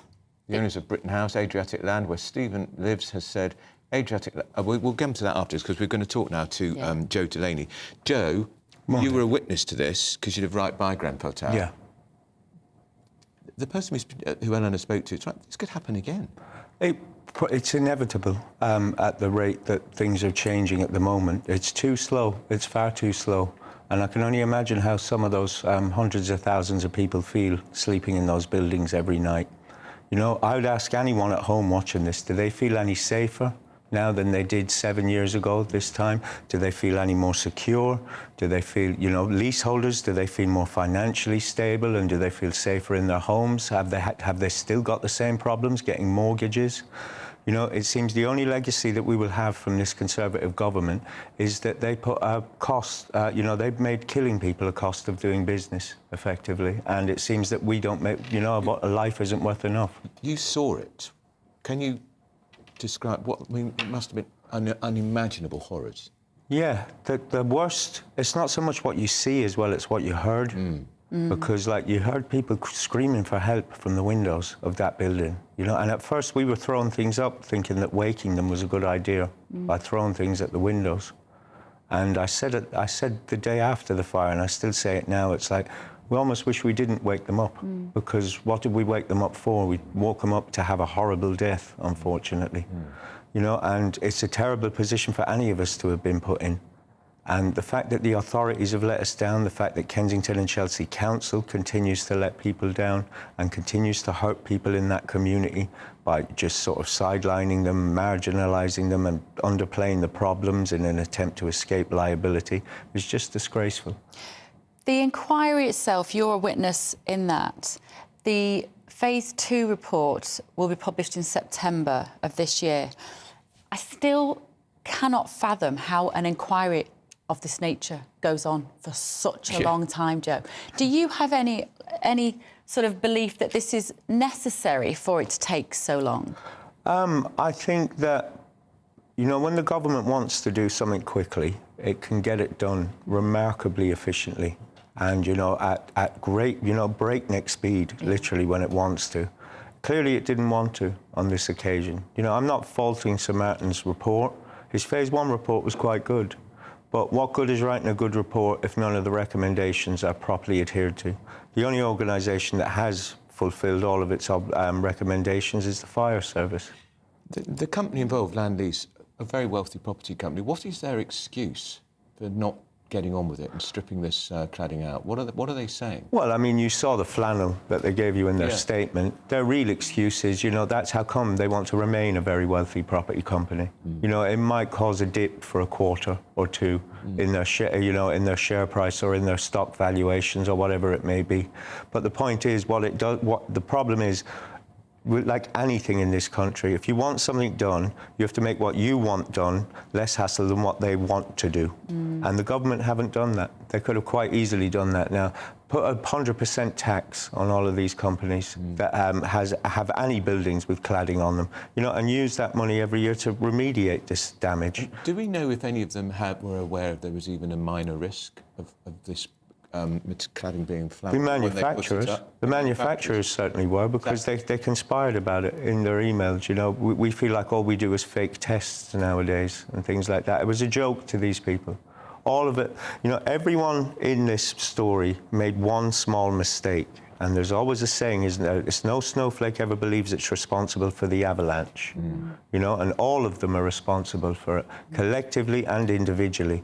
All of them should be ashamed of it, and all of them should be throwing whatever money they can at trying to make this right, because how else are they going to live with themselves? And, you know, this is an awful thing to have on one's conscience. It is. Joe, thank you so much. Joe Delaney there. We just got to read this statement. Yeah. This is the owners of Britain House, Adriatic Land, where Stephen, who was in that package, said Adriatic Land has always been committed to fixing fire safety defects at Britain House at no cost to residents. We appreciate residents will be frustrated Yeah, I this bet they are. situation. 7 years on. Frustrated. Right, lots more to come this morning. Don't go anywhere. This is Britain's Newsroom on GB News. Don't miss out on your chance to win our Summer Spectacular. And have we got a prize for you? First, there's a totally tax-free £15,000 in cash to make your summer spectacular. Spend that extra cash however you like. You'll also win a brand new iPhone, Apple AirPods, and if that wasn't enough, a £500 voucher to spend at your favourite UK attraction. So you can enjoy amazing days out this year. For another chance to win the iPhone, treats, and £15,000 cash, text prize to 63232. Text costs £2 plus one standard network rate message. You can also enter online at gbnews.com/win. Entries cost £2 or post your name and number to GB06 PO Box 8690 Derby DE1 9TT.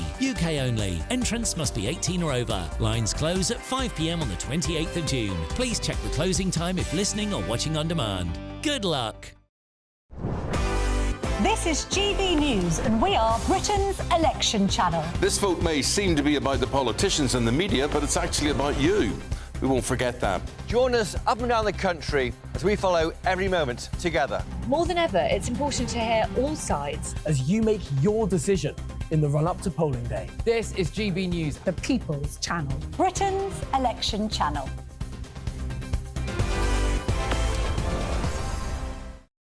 Hi there, I'm Michelle Dewberry, and I'm going to take a second to tell you all about my show, Dubes & Co. We start off with the issues of the day. We then bring in both sides of the argument. We get rid of the disrespect. And then you throw me into the mix. And trust me, I'll tell it exactly how it is. And then, of course, the magic ingredient, you at home. We mix it all together, and what have we got? In my opinion, the best debate show in town. Monday to Friday, 6 till 7 on GB News, Britain's news channel.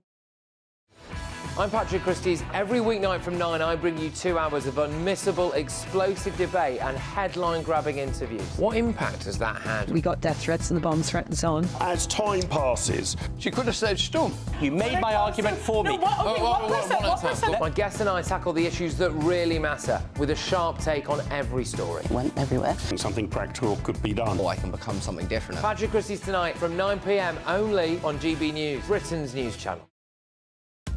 Are the newspapers getting you down? My wife didn't divorce me that month. Struggling to separate the wheat from the chaff? I know that it's a bit of a circus at the best of times. Well, don't worry, Headliners has got you covered. We'll take the burden of reading the day's news, and if we get depressed, who cares? It's an occupational hazard, frankly. That's Headliners on GB News from 11 p.m. till midnight, and the following morning, 5 till 6 a.m. on GB News, the comedy channel. Nah, just kidding. Britain's news channel.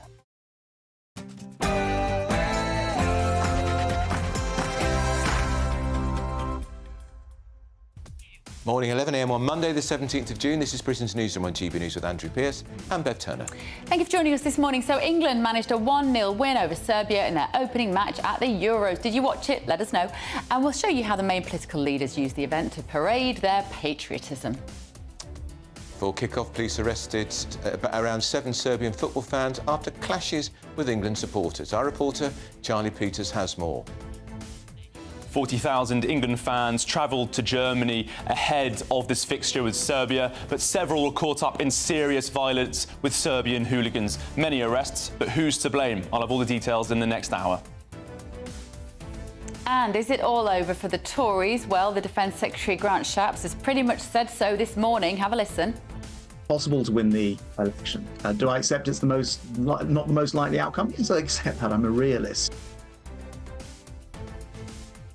Child benefit cap. An extra 250,000 children will be hit by the child benefit cap next year. Previously, Labour's Deputy Leader Angela Rayner said the policy was obscene and inhumane, and Labour's Shadow Minister Jonathan Ashworth called it heinous. But the party's going to keep it, causing a big row. And more than 80 pubs are closing every month in the UK due to the financial pressure. When did you last go to your local? And what do we lose if we lose our pubs?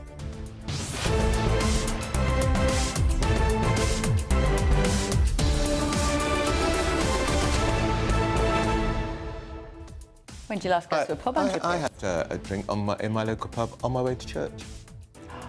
Well, that's nice. What time of the... When did you go to church? What time did you have a drink? 9:30 in the morning? Church is 6:30.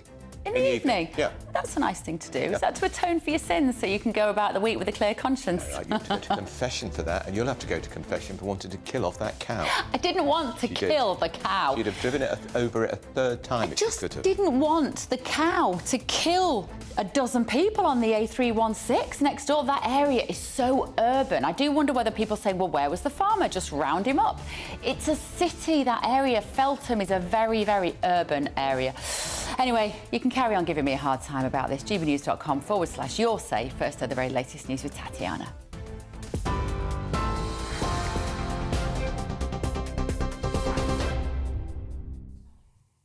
Bev, thank you very much. The top stories this hour. The Shadow Chancellor is highlighting Labour's plan to create 650,000 new jobs as a week of economic campaigning begins. Rachel Reeves is detailing a strategy to inject £7.3 billion into a new national wealth fund, which the party says will create hundreds of thousands of well-paying jobs across the country.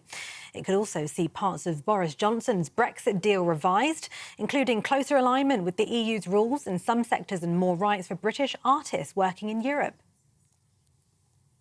Reform UK will launch what it's calling a contract with voters later after the party's leader Nigel Farage refused to call it a manifesto. The party's promising to freeze all non-essential immigration and take Britain out of the European Convention on Human Rights. There would also be a new tax for employers who choose to hire workers from overseas.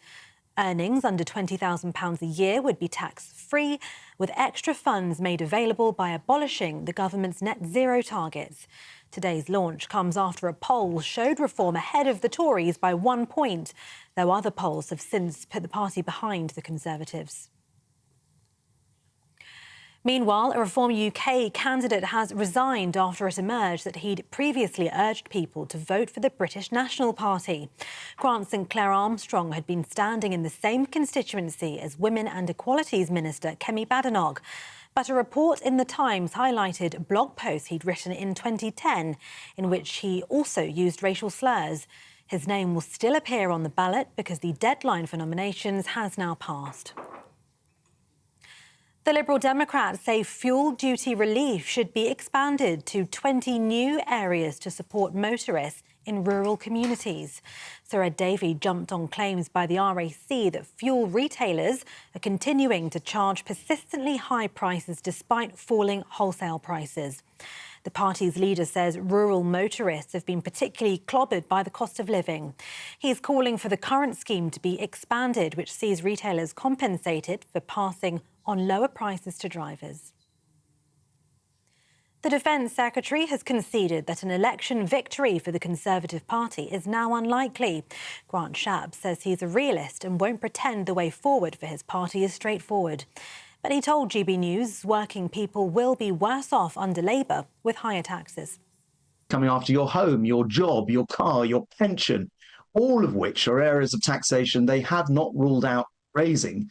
We know about the £2,094 that they intend to raid of every household budget.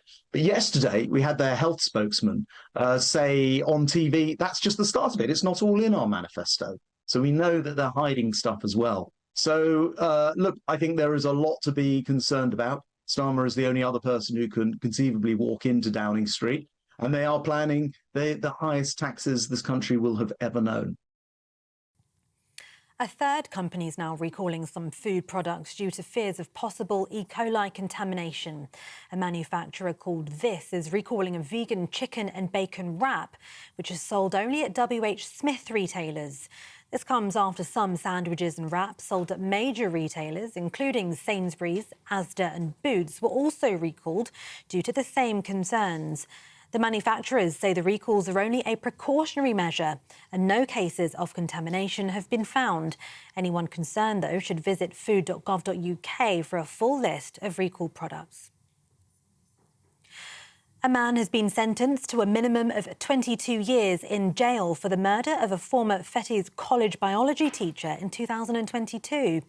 Paul McNaughton admitted to luring 75-year-old Peter Caution to a flat in Leith using a fake profile on a gay dating app before killing him.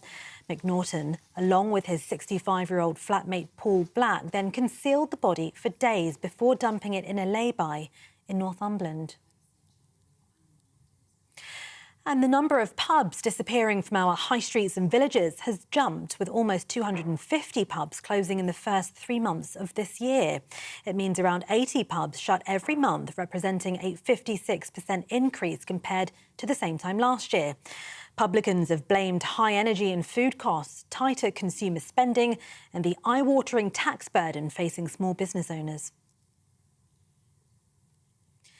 For the latest stories, sign up to GB News Alerts by scanning that QR code on your screen or go to gbnews.com/alerts.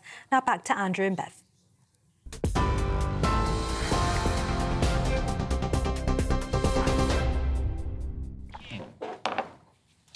Well, it is 11:07 and you caught us in the act. We were having a cup of tea and Beverly was having a digestive You know we like our digestive biscuits at 11 o'clock. Do you think the director just deliberately didn't warn us then to stitch that? No. I think we were chatting. We were chatting about this blimmin' cow. Beverly is getting a lot of abuse. And also... Constructive criticism is better than abuse. But also, Ernie, who's a member, giving me fashion advice. He says, Bev, don't wear that white belt again. It makes you look fatter than you are. Thanks, Ernie. She says as she's swallowing a digestive biscuit. Tez said, sad about the cow. It really is, but please move on. You can't bring it back from the dead. It's not dead. Would have been if Bev had her way, because she'd have run it over a third time. And then it would have been dead. They just needed to neutralise the threats to the traffic, and he definitely neutralised the threat to the traffic. Come on, poor police officer. What's Tansy said, had it been just up oil protesters instead of a cow, the police would not have rammed them. They would have closed the road for hours. Yes, that's a very good point. Hang on, you can't now say they should have rammed them if they were just up oil protesters and then accuse me of not being compassionate to the cow. Don't tempt me. Robert says, was the calf going to be halal meat but escaped? Good point. Well, it's very multicultural. It's a very Muslim area. It was Eid this weekend. Right. Just speculating, why was a cow in Felton? It's a very urban area. Phil says, calm down. The cop had never ran over the calf. He stunned it and then he held it under the front of the car. It's on the mend now and no one was killed. That's the point, Phil. Somebody could have been killed if that had caused a pile-up. Yeah, the cow. Well, if it had gone out onto... And it's really unpleasant. And the actual footage with people screaming as well. And when the public surrounded... Because what happens is another police car arrives in the footage and then lots of members of the public are shouting and going, what did you do that for? And it spooked the cow even more. Well, the police officer said, I was trying to stop someone getting killed. That's what the police officer says. I'm trying to stop someone getting killed. And he's right. Human beings are more important than animals. Doesn't mean I don't like animals, but... Anyway. Well, there we are. So, is it coming home? What, football? Apparently. Hopefully. We beat Serbia 1-0. I didn't watch it, I have to be honest. It was a game of two halves. England looked very strong in the first, but it was a nervy second. That was clearly rote for Beverly and I, because we haven't the faintest idea whether it was or wasn't nervy. Rishi Sunak tweeted, tense finish, but they got the job done with a picture of him in a pub with an empty pint. Also, remind you, he's a teetotal, so that's all. I can't bear the lack of authenticity in this. I'm sure he was very happy that we won, but don't try and... He is a football fan, to be fair. He supports Southampton, which is his local team. What I find quite interesting, Ed Davey, the Lib Dem leader, supports Liverpool. Why? No idea. Comes from Nottingham. But that's OK. Sometimes people support teams not from the area that they live in. They just support teams that they think are going to win. Angela Rayner said, celebrating a vital win with the gaffer.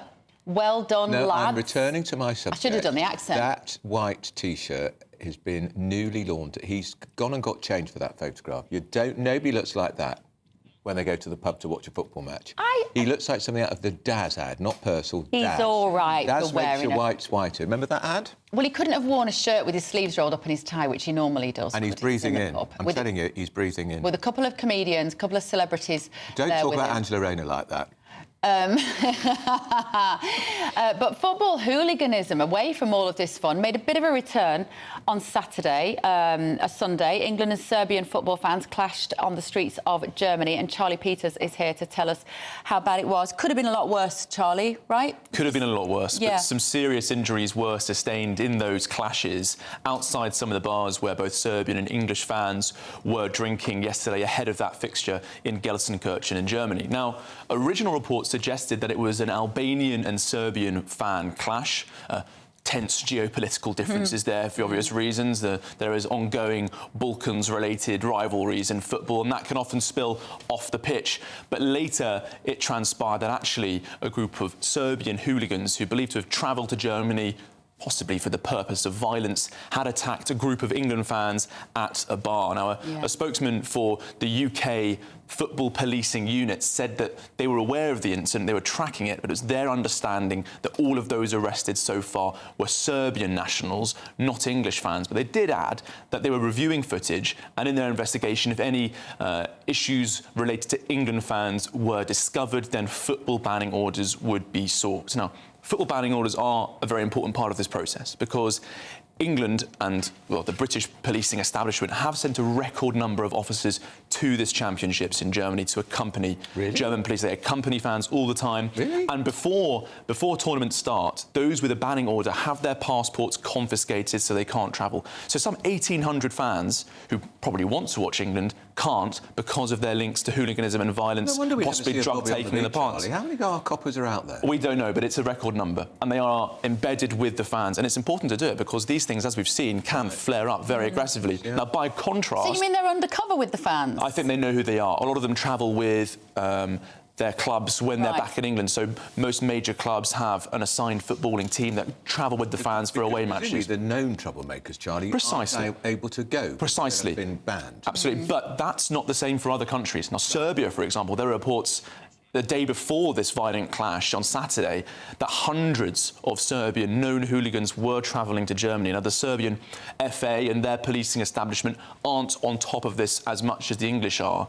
And while the English have this reputation for hooliganism born out of the 1980s and 90s, that's disappeared now, really. That's disappeared. Whereas a lot of these other countries are developing a newer one, and that's not been cracked down on as much. They used to make me ashamed to be British in the 80s. I mean, some of the terrible... appalling scenes in Europe on the continent, even during non-England games, during Champions League matches in the UEFA Cup as well. But the authorities did get to grips. They did. Now, by contrast, some of the Serbian fans, but they're linked to seriously violent clubs. Now, Red Star Belgrade, they have an ultras group called the Strong Boys. They're not just involved in football hooliganism, they're also linked to gang warfare, racketeering, organised crime, and there's also political warfare. Now, imagine those sorts of groups going up against season ticket holders for Birmingham City and Sheffield Wednesday, just out there to support the club and support the team, support England. A lot of them haven't travelled with tickets, 40,000 fans there. They just want to get involved in the atmosphere. They want to be there for the fun.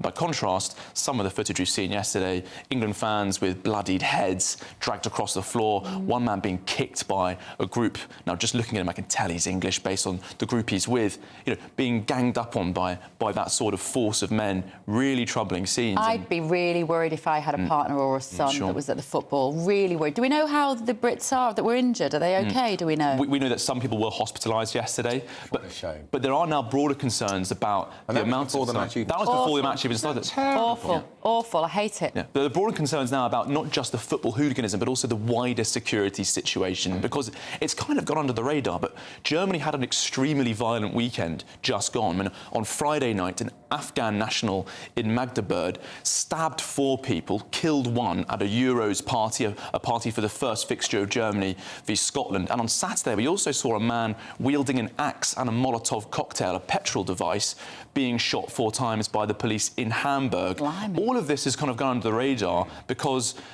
the German support, the German teams, they've had a significant heightened security presence. They were fearing a big terrorism threat to this tournament. So far, it's hooligans that are grabbing the headlines. OK, thanks so much, Charlie. Well, hopefully there won't be much of that as the tournament continues. Now, should or could Rishi be a bit more ruthless?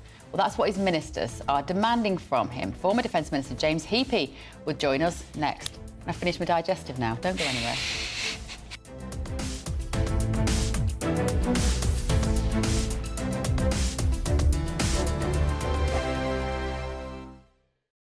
In the GB Newsroom, we bring you the news as it happens. With our team of dedicated journalists across the UK, GB News brings you accurate reporting of the day's topical agenda. When the news breaks, wherever and whenever it's happening, we'll be there. This is GB News, the People's Channel, Britain's news channel. This is GB News, Britain's news channel. Recent polling suggests dentistry has become the hardest NHS service for patients to access, within NHS treatments still 15% lower than pre-pandemic levels. So a YouGov survey reveals that more than 70% of Brits describe seeing the dentist as difficult, compared with 64% for GPs and 42% for A&E services. One British man, get this, he even took to flying 10,000 miles for dental care, saying the extra time and money spent was far less hassle than trying to get an appointment on the NHS. I mean, it's a sad state of affairs.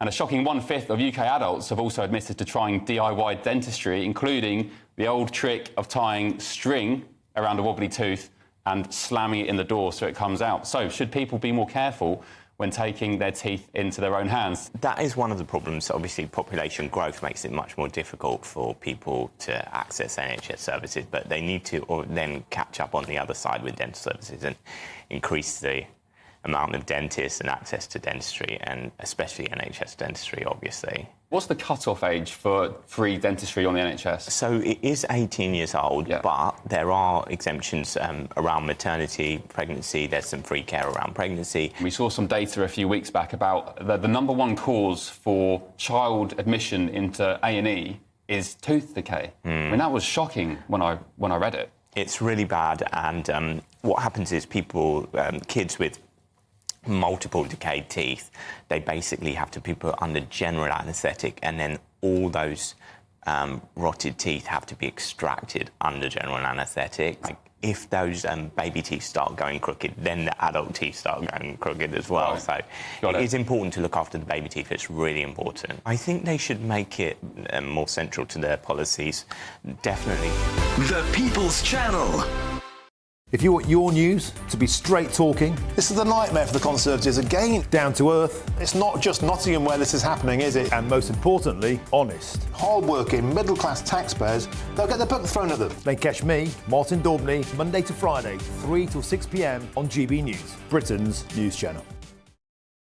We're proud to be GB News, the People's Channel, and as you know, we always love to hear your views. Now, there's a new way of getting in touch with us at gbnews.com/your-say. By commenting, you can be part of a live conversation and join our GB News community. You can even talk to me, Bev Turner, or any of the members of the GB News family.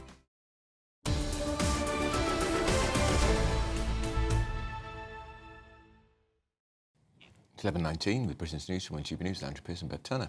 Now, throughout the election, we're going to be hearing from people across the country about what matters to you at home. And today, we're going to Falkirk. I'm Michael, I'm 36, and I'm from Falkirk.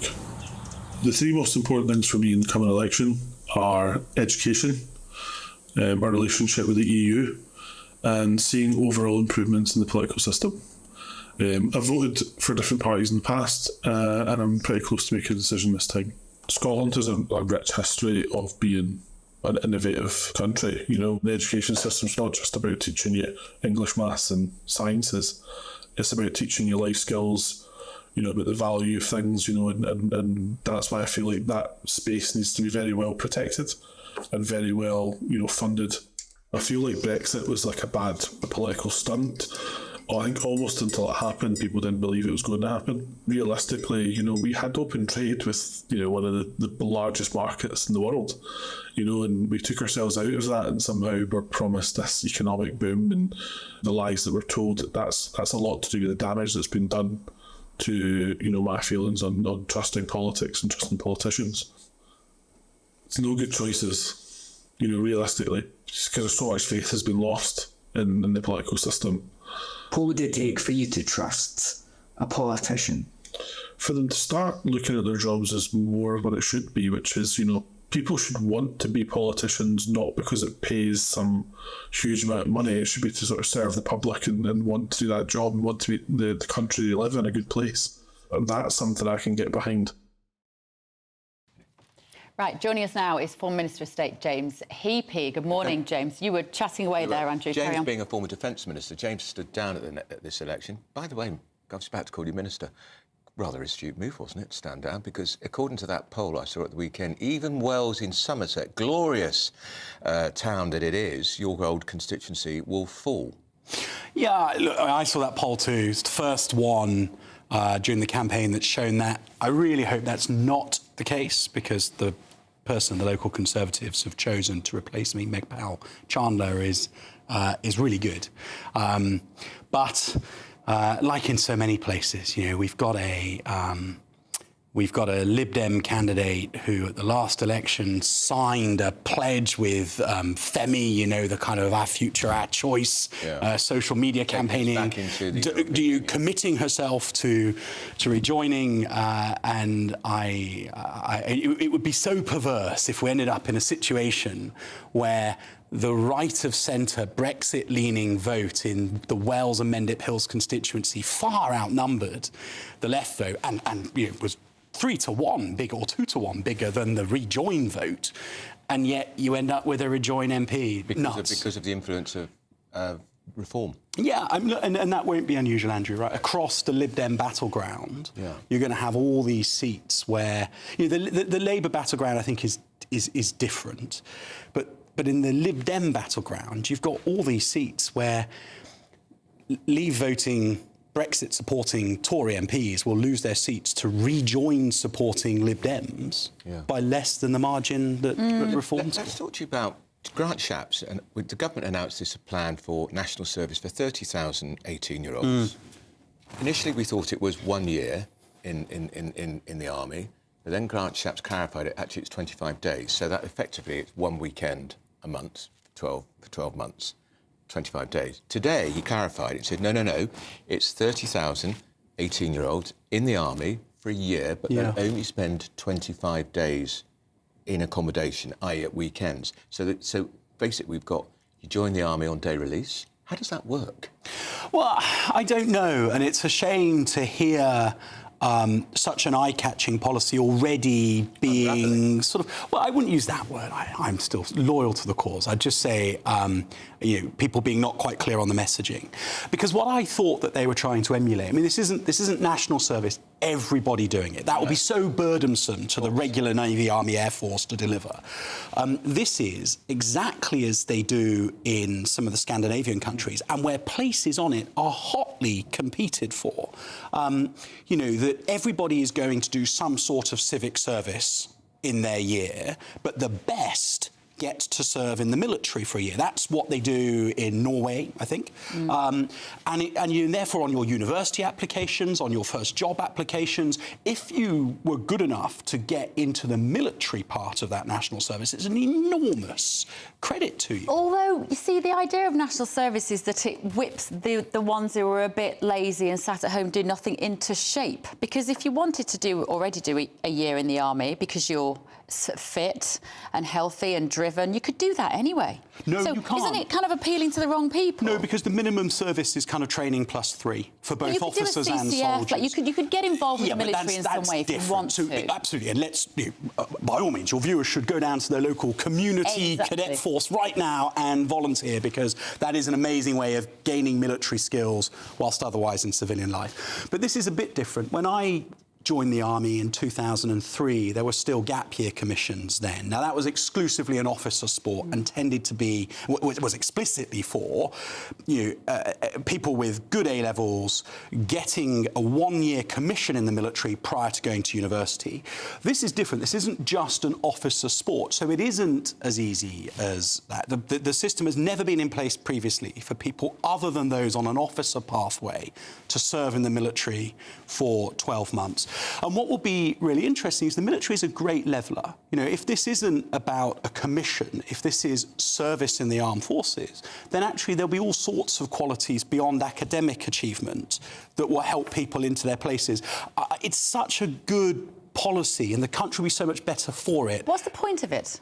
Well, I think the point of a national moment of civic service, bearing in mind that the vast majority of people would do something much more akin to what's been running since 2015 with the National Citizen Service, which is a great initiative. I don't know if you've ever had the opportunity to go and visit some of their camps, but every summer, you know, youngsters are doing NCS and have been for nearly a decade now. So most people are going to have that. They're going to do some sort of community project, which just, I think, helps to build a greater sense of community, greater sense of belonging, greater sense of togetherness, breaks down some of these silos that are emerging within society where everybody thinks that everybody else gets it better than them or they see things differently. So in that sense, I think the civic part's great, but the idea that for those who want to and who meet the standard, there's an opportunity to serve in the military, fantastic for them. Final point, also really important for the military, because one of the things that I think hampers military recruitment nowadays is that it used to be that almost every family had somebody within it who had served as a consequence of the Second World War, career, national service. Now that's not the case. A lot of young people know nobody that's ever served. Well, that's a good thing, surely. Because it means we've lived in a time of peace. And it's slightly concerning as a mother of teenagers that you might be thinking there might be a war on the horizon. Let's get all these kids signed up. Beverly, since time immemorial, mums have felt like that, but when geopolitical tensions rise and it's time to rally to the nation's colours, young men and women rally to the nation's colours. That's just what we do, and thank heavens we do, because it's given us our wonderful history. Overseas or here? Well, for heaven's sake, let's hope so overseas. Otherwise... No, but that's my point. I think there's a lot of parents now who would say, you're not sending my kids to Ukraine. You're not sending my kids over to the Middle East. Like, there are wars happening now that you will not find a British parent ready to wave their children off. Fantastically luxurious position to be in. Yes, and thank you to the Conservatives for 14 years for making that happen. As geopolitical tensions rise, the war in Ukraine could easily become, if it's not contained in Ukraine, it becomes a war that advances westwards. Now, if you're saying that that despite having grown up under the umbrella provided to us by the NATO mutual pact of attack on one is an attack on us all, you now, because you're a mum, don't think we should go to war for the sake of Poland or Estonia. Absolutely. You do really think that? Absolutely. Well, that's nuts. I mean, that's basically turn your back on NATO altogether. For 70 years, that NATO treaty has kept us safe. If you think that this idea that we are part of NATO means that parents will line up to send their children over to Ukraine, you are utterly deluded. Well, I mean, I don't think it's about saying troops to Ukraine necessarily, but I think that, that sacrosanct Article 5, that an attack on one is an attack on us all, the collective security that kept us safe all the way through the Cold War, and hopefully for many decades yet to come, the idea that the UK is going to become a flaky supporter of that, that's really dangerous. Let me ask you as well, James, when you were at the military defence, how serious was the planning for there could be a much wider conflagration?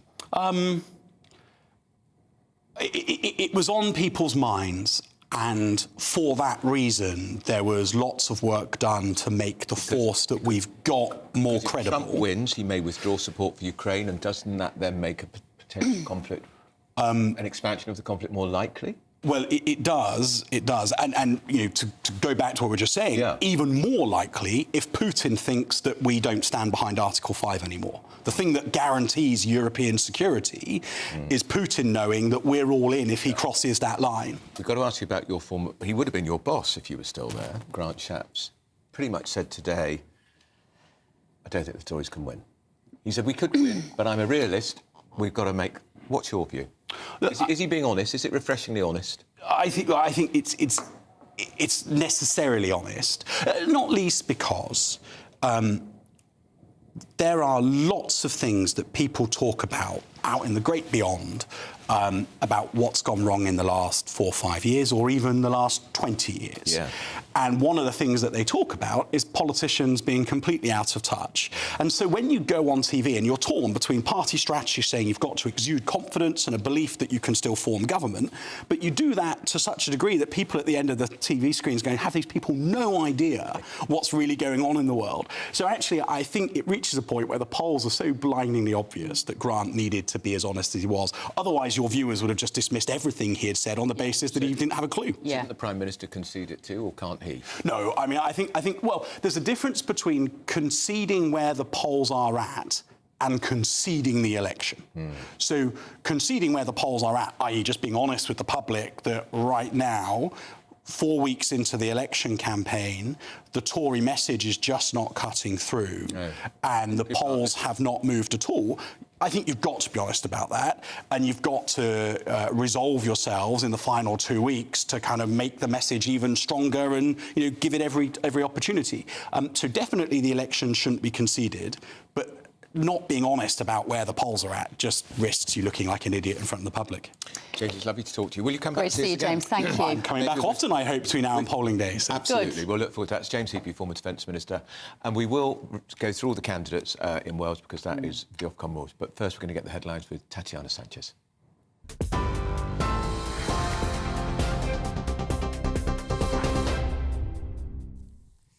Andrew, thank you. The top stories from the GB Newsroom. The Shadow Chancellor is highlighting Labour's plan to create 650,000 new jobs as a week of economic campaigning begins. Rachel Reeves will detail a strategy to inject £7.3 billion into a new national wealth fund. It could also see parts of Boris Johnson's Brexit deal revised, including closer alignment with the EU's rules in some sectors and more rights for British artists working in Europe. Reform UK will launch what it's calling a contract with voters soon after the party's leader Nigel Farage refused to call it a manifesto. The party is promising to freeze all non-essential immigration and take Britain out of the European Convention on Human Rights. There would also be a new tax for employers who choose to hire workers from overseas. Today's launch comes after a poll showed Reform ahead of the Tories by 1 point, though other polls have since put the party behind the Conservatives. The Liberal Democrats say fuel duty relief should be expanded to 20 new areas to support motorists in rural communities. Sir Ed Davey jumped on claims by the RAC that fuel retailers are continuing to charge persistently high prices despite falling wholesale prices. He's calling for the current scheme to be expanded, which sees retailers compensated for passing on lower prices to drivers. A third company is now recalling some food products due to fears of possible E. coli contamination. A manufacturer called This is recalling a vegan chicken and bacon wrap, which is sold only at WH Smith retailers. It comes after some sandwiches and wraps sold at major retailers, including Sainsbury's, Asda and Boots, were also recalled due to the same concerns.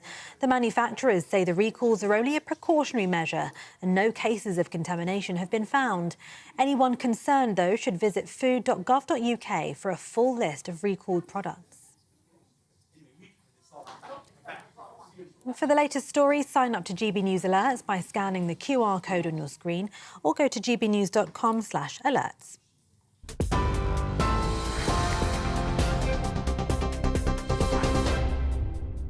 Cheers Britannia Wine Club proudly sponsors the GB News Financial Report.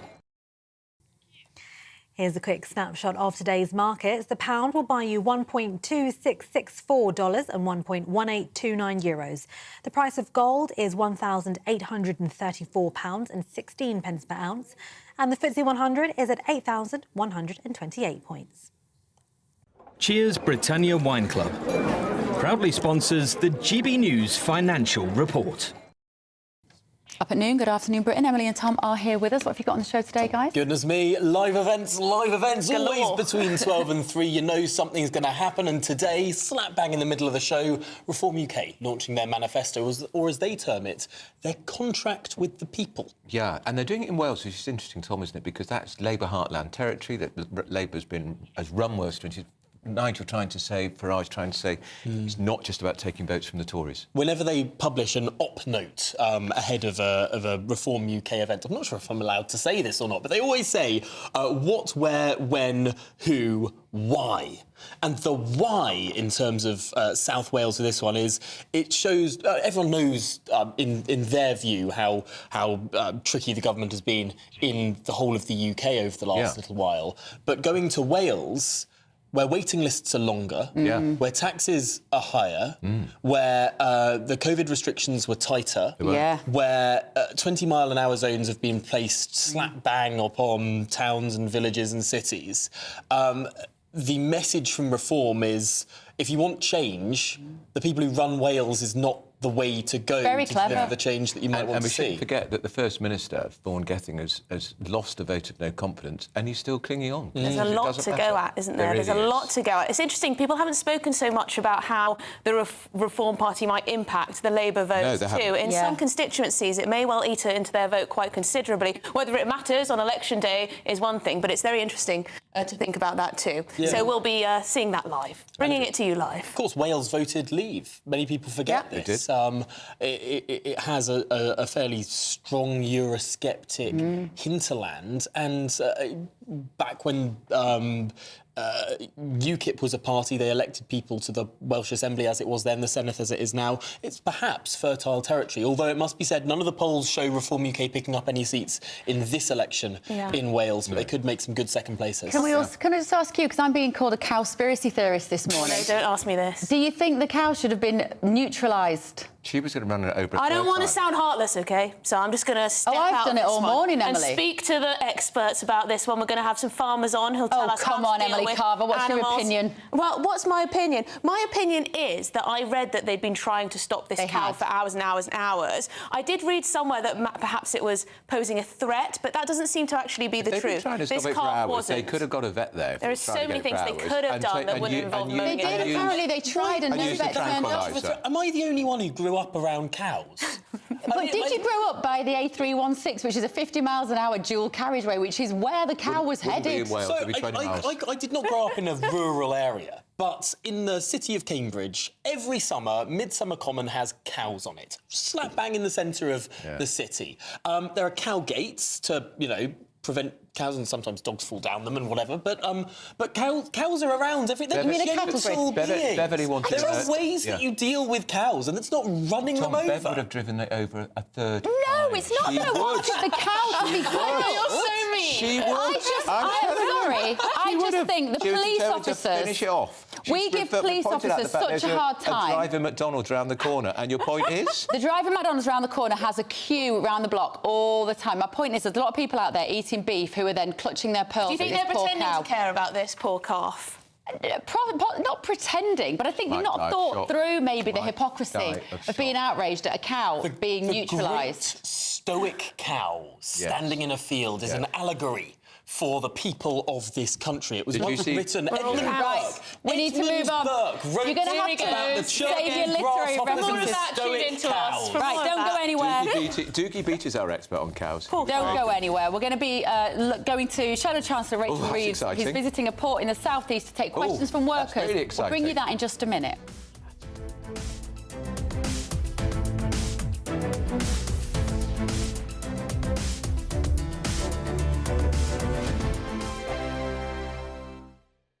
This is GB News, Britain's news channel. Today we've got two fantastic individuals who have invented a teddy bear to help children who are suffering with mental health. Yes, so Lynn and Samantha Crilly came up with the idea for the Trouble Muncher toy following Samantha's own battle with an eating disorder and OCD. Yes, the teddy comes with a notepad and encourages its owners to write down what's troubling them, and then they can pop the note into the rucksack on the bear's back. I struggled with mental health most of my life, actually, and oh no, it's fine. I've got one. I feel quite sorry for you. But and one thing I always did was message my mum, and it was a thought disassociation kind of technique. I would message you. Even now, I message you thoughts that come into my mind, but massively when I was younger. And I thought, what happens if you're younger and you don't have this? Yeah, and I think in today's technology-fueled world, I think we go back to basics, and it just helps them to process by writing it down. Everything's so instant these days. So it's like an indirect way of telling your parents how you're feeling, what you're going through. Such a great idea. What's the feedback been from parents who have got a Trouble Muncher for their kids? What you got any stories? It's been really good. In one household, he sits on the kitchen side, and I think during the day, the parents, the the children put their worries in or at night, and then they know that their parents will look at it during the day. And it's gone into some schools as well. You'd imagine you'd want one of these travel munchers in every classroom in every school up and down the country, because children who are being bullied, for example, who feel like they can't tell their parents, they're too embarrassed to talk about it. This is such an important tool, isn't it, for children to communicate that? Yeah, well, you were saying Mum's a mental health counsellor, and you had a young child who had Snapchat AI. So you talk to an AI in Snapchat, and that's what they talk to now. The People's Channel. Join me, Neil Oliver, every Sunday night at 6 p.m. on GB News. And if an hour is not nearly enough for you, go to gbnews.com for special extended episodes online every Friday at 9 p.m, where we can truly get into the nitty-gritty of what's going on. GB News, Britain's news channel. I'm Christopher Hope. This is GB News, Britain's election channel. Join me, Nana Okoye, for an informative, interactive news programme with a difference. It's fun. It's true. You're not wrong. No one will be cancelled. Lovely. Join me from 3 p.m. every weekend, only on GB News, Britain's news channel. I'm Arlene Foster on GB News, Britain's news channel.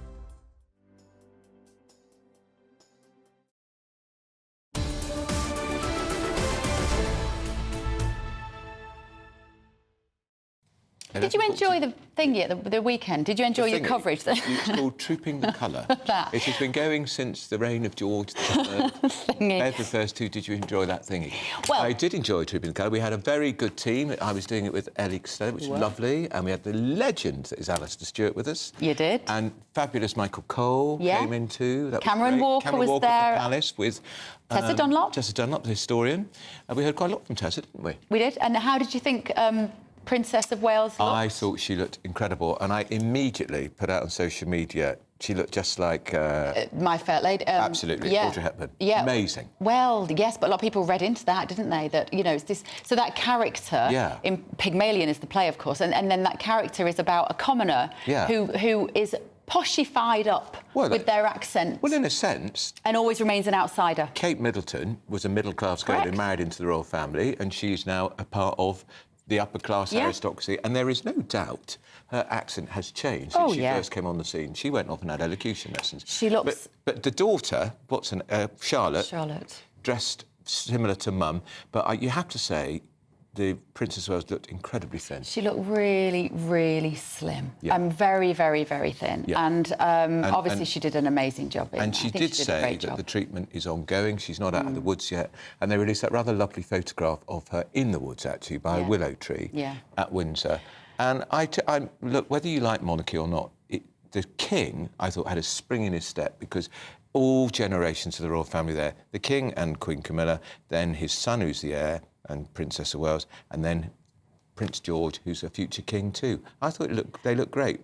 I've never been much of a well, not that I'm not a royalist. I was like, yeah, they're all right. I quite like them. But you know what? Now in 2024, I think we really need them. Because we're moving towards a world in which every country is starting to look the same. The governments all think the same. The issues are all the same. All across the world, we're living in a very strange times. So let's keep our nation state. Let's keep our identity of our royal family. We're really going to need them. Who would have bothered to look in if that was the president, and the president, it could be a lady president, a woman president, of course, and her partner. You wouldn't be interested. And Trooping the Colour, it's quite an anachronistic old ceremony, but it looked good, and they do it brilliantly, don't they? They do. Cowgate is carrying on, I can't lie. Bound to. Lynn says, I think you're being outnumbered by 8 to 6 to 1 maybe on here. I see how Bev has now downgraded the motorway to a dual carriageway, says Lynn. Well, it's the A316 that becomes the M3 roundabout there. There would have been warnings along the dual carriageway. It isn't that kind of dual carriageway. There aren't electric signs there. But if it's true, they've been trying to subdue the car for several hours. It is a manifest failure of the emergency service that they did not get a vet there who could have simply 10 o'clock on a Friday night. A tranquiliser. Where are you going to find a vet with a tranquiliser dog? We don't live in the Serengeti. There are veterinary hospitals that are open 24 hours. But with a tranquiliser, I mean, if you just think about the speed with which the cow is obviously distressed and scared, and it's running towards the main road in the dark. A vet could get with it with just But you've got to get the vet there. But that could happen in 5 seconds. The cow could be on the main road in 5 seconds and take out 3 cars in a massive pile-up. It should not take 3 hours to get a vet capable of subduing. But it would need to be 3 seconds to stop it going on the main road. It's not going to get there in 3 seconds. I'm on the side of the police officer. I hope he's OK today. Might be a she. No, it was a man. Was it? Okay. Yeah, it was. Bev, are you out of your mind, says Margaret. Quite often she is. The cow would not have been hit like that with a truck. I was knocked down by a careless motorist at traffic lights. I'm sorry, Margaret, that's awful. It's not fun. No, there was an accompanying mobile phone video where the animal just walked up to the person filming and stood there. They had been trying to get this cow for a couple of hours, and the man who the man who he ran over rang all the more reason police and said, "You've got to get this cow. It's just run me over." All the more reason the police officer should not have needed to use a police car to subdue a calf if they've been trying to do it for 2 hours. What should they have done? They get the veterinary, get the 3 vets involved. They tried 3 vets, so they need 3 vets at 10 o'clock on a Friday night in Felton. Hard enough. They can't lasso it. What can you do? If my cat got really sick, I could get my cat to a veterinary hospital within half an hour where I live. Your cat wouldn't have caused a 6-car pile-up on the A316. What I'm saying is there are vets working 24/7. Yeah, but they weren't there in that moment when that decision had to be made. It's really sad for the cow, but if that cow had escaped and it had had a massive crash, which was not beyond the realms of possibility, because it's not what you expect, is it, in the middle of the night? You're just thinking it's going to be on the roast beef at some point. But this is the irony. Everyone who's eating roast beef and going to the McDonald's drive-thru right round the corner from where this happened don't normally care about that, but suddenly the police are at fault. I'm in defence of the police. I was just about to make a joke about roast beef at McDonald's, but I won't because I don't want to be sued. Now, we spoke earlier to James Heappey, the former Defence Minister, who was referred to the constituency he used to represent, which is Wells and Mendip Hills. So the law says we have to go through all the candidates. So the candidates are Joe Joseph, Labour Party, Meg Powell-Chandler, Conservative, Tessa Munt, Liberal Democrat, Helen Hims for the Reform Party, Craig Clark for the Independent, and Abby Maguire is also an Independent. And Peter Welsh for the Green Party. Up next, we're going over to Windsor because Prince Andrew is expected to be removed or won't be taking part in the Order of the Garter procession at Windsor for the 3rd year in a row. More humiliation for the Queen's, as I always used to say, favourite son. Yours, Britain's Newsroom on GB News. Hello, good morning. Welcome to your latest GB News weather update. It's going to be a slightly warmer afternoon for many of us. Should stay dry as well for many. However, there is a risk of some fairly heavy downpours, particularly across the north. That's where low pressure is closer to. You can see that area of low pressure here. We've got a northerly wind as well coming in around that low pressure across parts of Scotland, Northern England and Northern Ireland. So here it's still feeling fairly cool today, and there is a lot of cloud around. There's a risk of showers as well, particularly across eastern areas of Scotland and down towards the Midlands later on today. But for many across the south and the east, it should stay dry and bright through the day. Highs of 24 degrees in the southeast, so feeling much more like summer for many of us this afternoon. Through this evening, that area of low pressure will continue to move north and eastwards away from the UK, but there's still a risk of some quite heavy showers across parts of Scotland, particularly eastern areas of Scotland down towards the central belt, where there is a risk of thunderstorms as well. Now, it should stay fairly dry through the afternoon and into the evening across Northern Ireland, but it's going to stay quite cloudy here.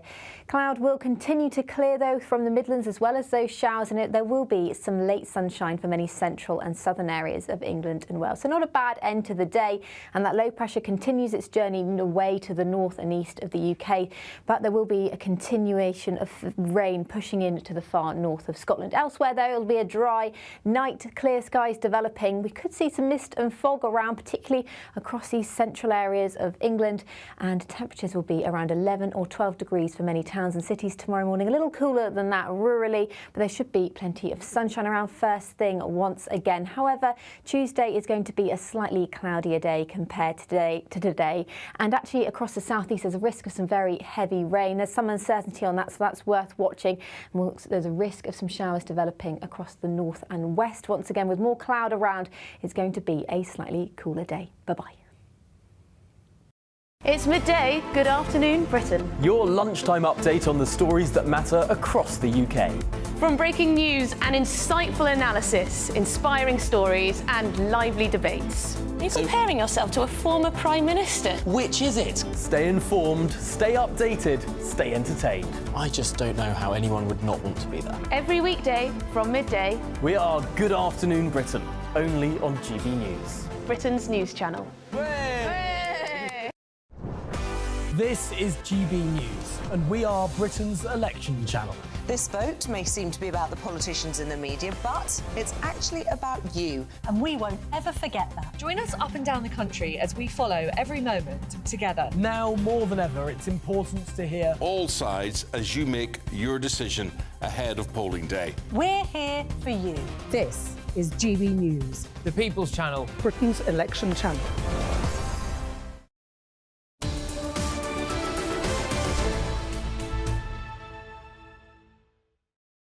Rachel Reeve is She's delayed. been delayed, so you've got that joy to look forward to in the next hour. Rachel Reeves, the Shadow Chancellor. What have you got in your hands? A cable's fallen out. Is he about to garrote me? Right. No, I might do I would have done if you'd run over that cow. No, let's not go on about the cow again. Right, Garter Day. That means the King and the Queen will attend the annual service to mark the oldest British order of chivalry. It's at Windsor Castle, of course, and joining us there is our royal correspondent, Cameron Walker, fresh from his triumph at Trooping the Colour on Saturday. Cameron, glorious day today for it, but not such a glorious morning, it appears, for the Duke of York. Yes, Andrew, completely different weather to what we had on Saturday when we all got drenched. It's beautiful sun and blue skies here in Windsor. But yes, there is a bit of an elephant in the room, and that is the Duke of York. I'll tell you exactly why in a second. But first, just to explain what Garter Day is, it's the oldest, most senior order of chivalry in Britain for over 700 years, or around for centuries, I should say. It was just limited to aristocracy. But now the knights and the ladies come from all walks of life, as long as they've provided public service to this country or personal service to the monarch and the crown. Now, there was a bit of a question mark whether today was actually going to go ahead or not because of the general election. Buckingham Palace said that each royal engagement would be decided on a case-by-case basis, depending on whether or not it was going to distract from the general election. But because knights and ladies are appointed at the sole discretion of King Charles III and Parliament and the government do not get involved, it was thought appropriate that it could go ahead. So we are expecting the King, we're expecting the Queen, the Prince of Wales. We're not expecting the Princess of Wales. She is still undergoing cancer treatment and she's only doing a limited amount of engagements. Prince Andrew will be here. He is a Knight of the Garter, but he's only going to be taking part in the private elements of the day. So he'll be inside the throne room of the Garter throne room for the investiture. He'll also be there for the private lunch, but he will not be inside St George's Chapel. He will not be processing down with other members of the royal family wearing the finery of the velvet robes. So a busy day for members of the royal family here. All right, Cameron, thanks for that. That's Cameron Walker. So he'll be there, but seen but not heard. Not seen, not heard, Prince Andrew. Pretty humiliating, isn't it? It is a bit humiliating, isn't it? Last few messages from you. I think your mic... Oh, no, your mic is there. Beverly just wishes my mic had fallen off a lot earlier, because it means I can't speak. Just sit there and look pretty, all right. We're done for today. We'll be back tomorrow morning at 9:30. Emily and Tom are with you now for Good Afternoon Britain. See you tomorrow. See you. It's the final big manifesto launch day today of the major parties. That is Reform UK. They've travelled to South Wales to announce what they're calling a contract with the people. We'll be there live. We will indeed, and Labour is pledging to create 650,000 new jobs. This comes with a big net zero pledge. The Conservatives are attacking them for it, saying that it will make things colder and will make us poorer. So who's right? All of that after your weather. Looks like things are heating up. Boxed boilers, sponsors of weather on GB News. Hello and welcome to your GB News weather update brought to you by the Met Office. Well, there's still plenty of sunny spells and showers in the forecast this week, but from midweek onwards, plenty of dry weather, and we'll even start to see some sunshine. A cloudy start for Monday, though, across the central slice of the UK, with some showers starting to break through, and on the whole, a rather unsettled day with sunny spells and showers. The driest of the weather is going to be across the south and southeast, where we'll see plenty of sunshine. It may just turn hazy by the time we reach the afternoon, but this is where we're going to catch the best of the temperatures, highs of 22, maybe even 23 Celsius by the afternoon. Later on into the afternoon and through into the evening, we will continue to see plenty of showers across the country, and they may be heavy at times. You may even hear the odd rumble of thunder in the northeast. And lighter winds too, which means they're going to move through fairly slowly, so you may catch some persistent heavy downpours at times. Largely dry across Northern Ireland, but mostly cloudy day, still some showers in the north of England. But further south is where we'll start to see that drier weather, the odd shower here and there, but otherwise plenty of late evening sunshine on offer. Through into the evening, it is going to be a largely drier night compared to recent nights. Plenty of clear spells too, which means it's going to be turning cooler. May even start to see some mist and fog develop by the time we reach the morning. But it is going to be staying largely cloudy across Scotland, and it's going to be quite damp here too. But that means that's where it's going to be milder. Whereas under those clearer spells, it is going to be a cooler night than recent nights.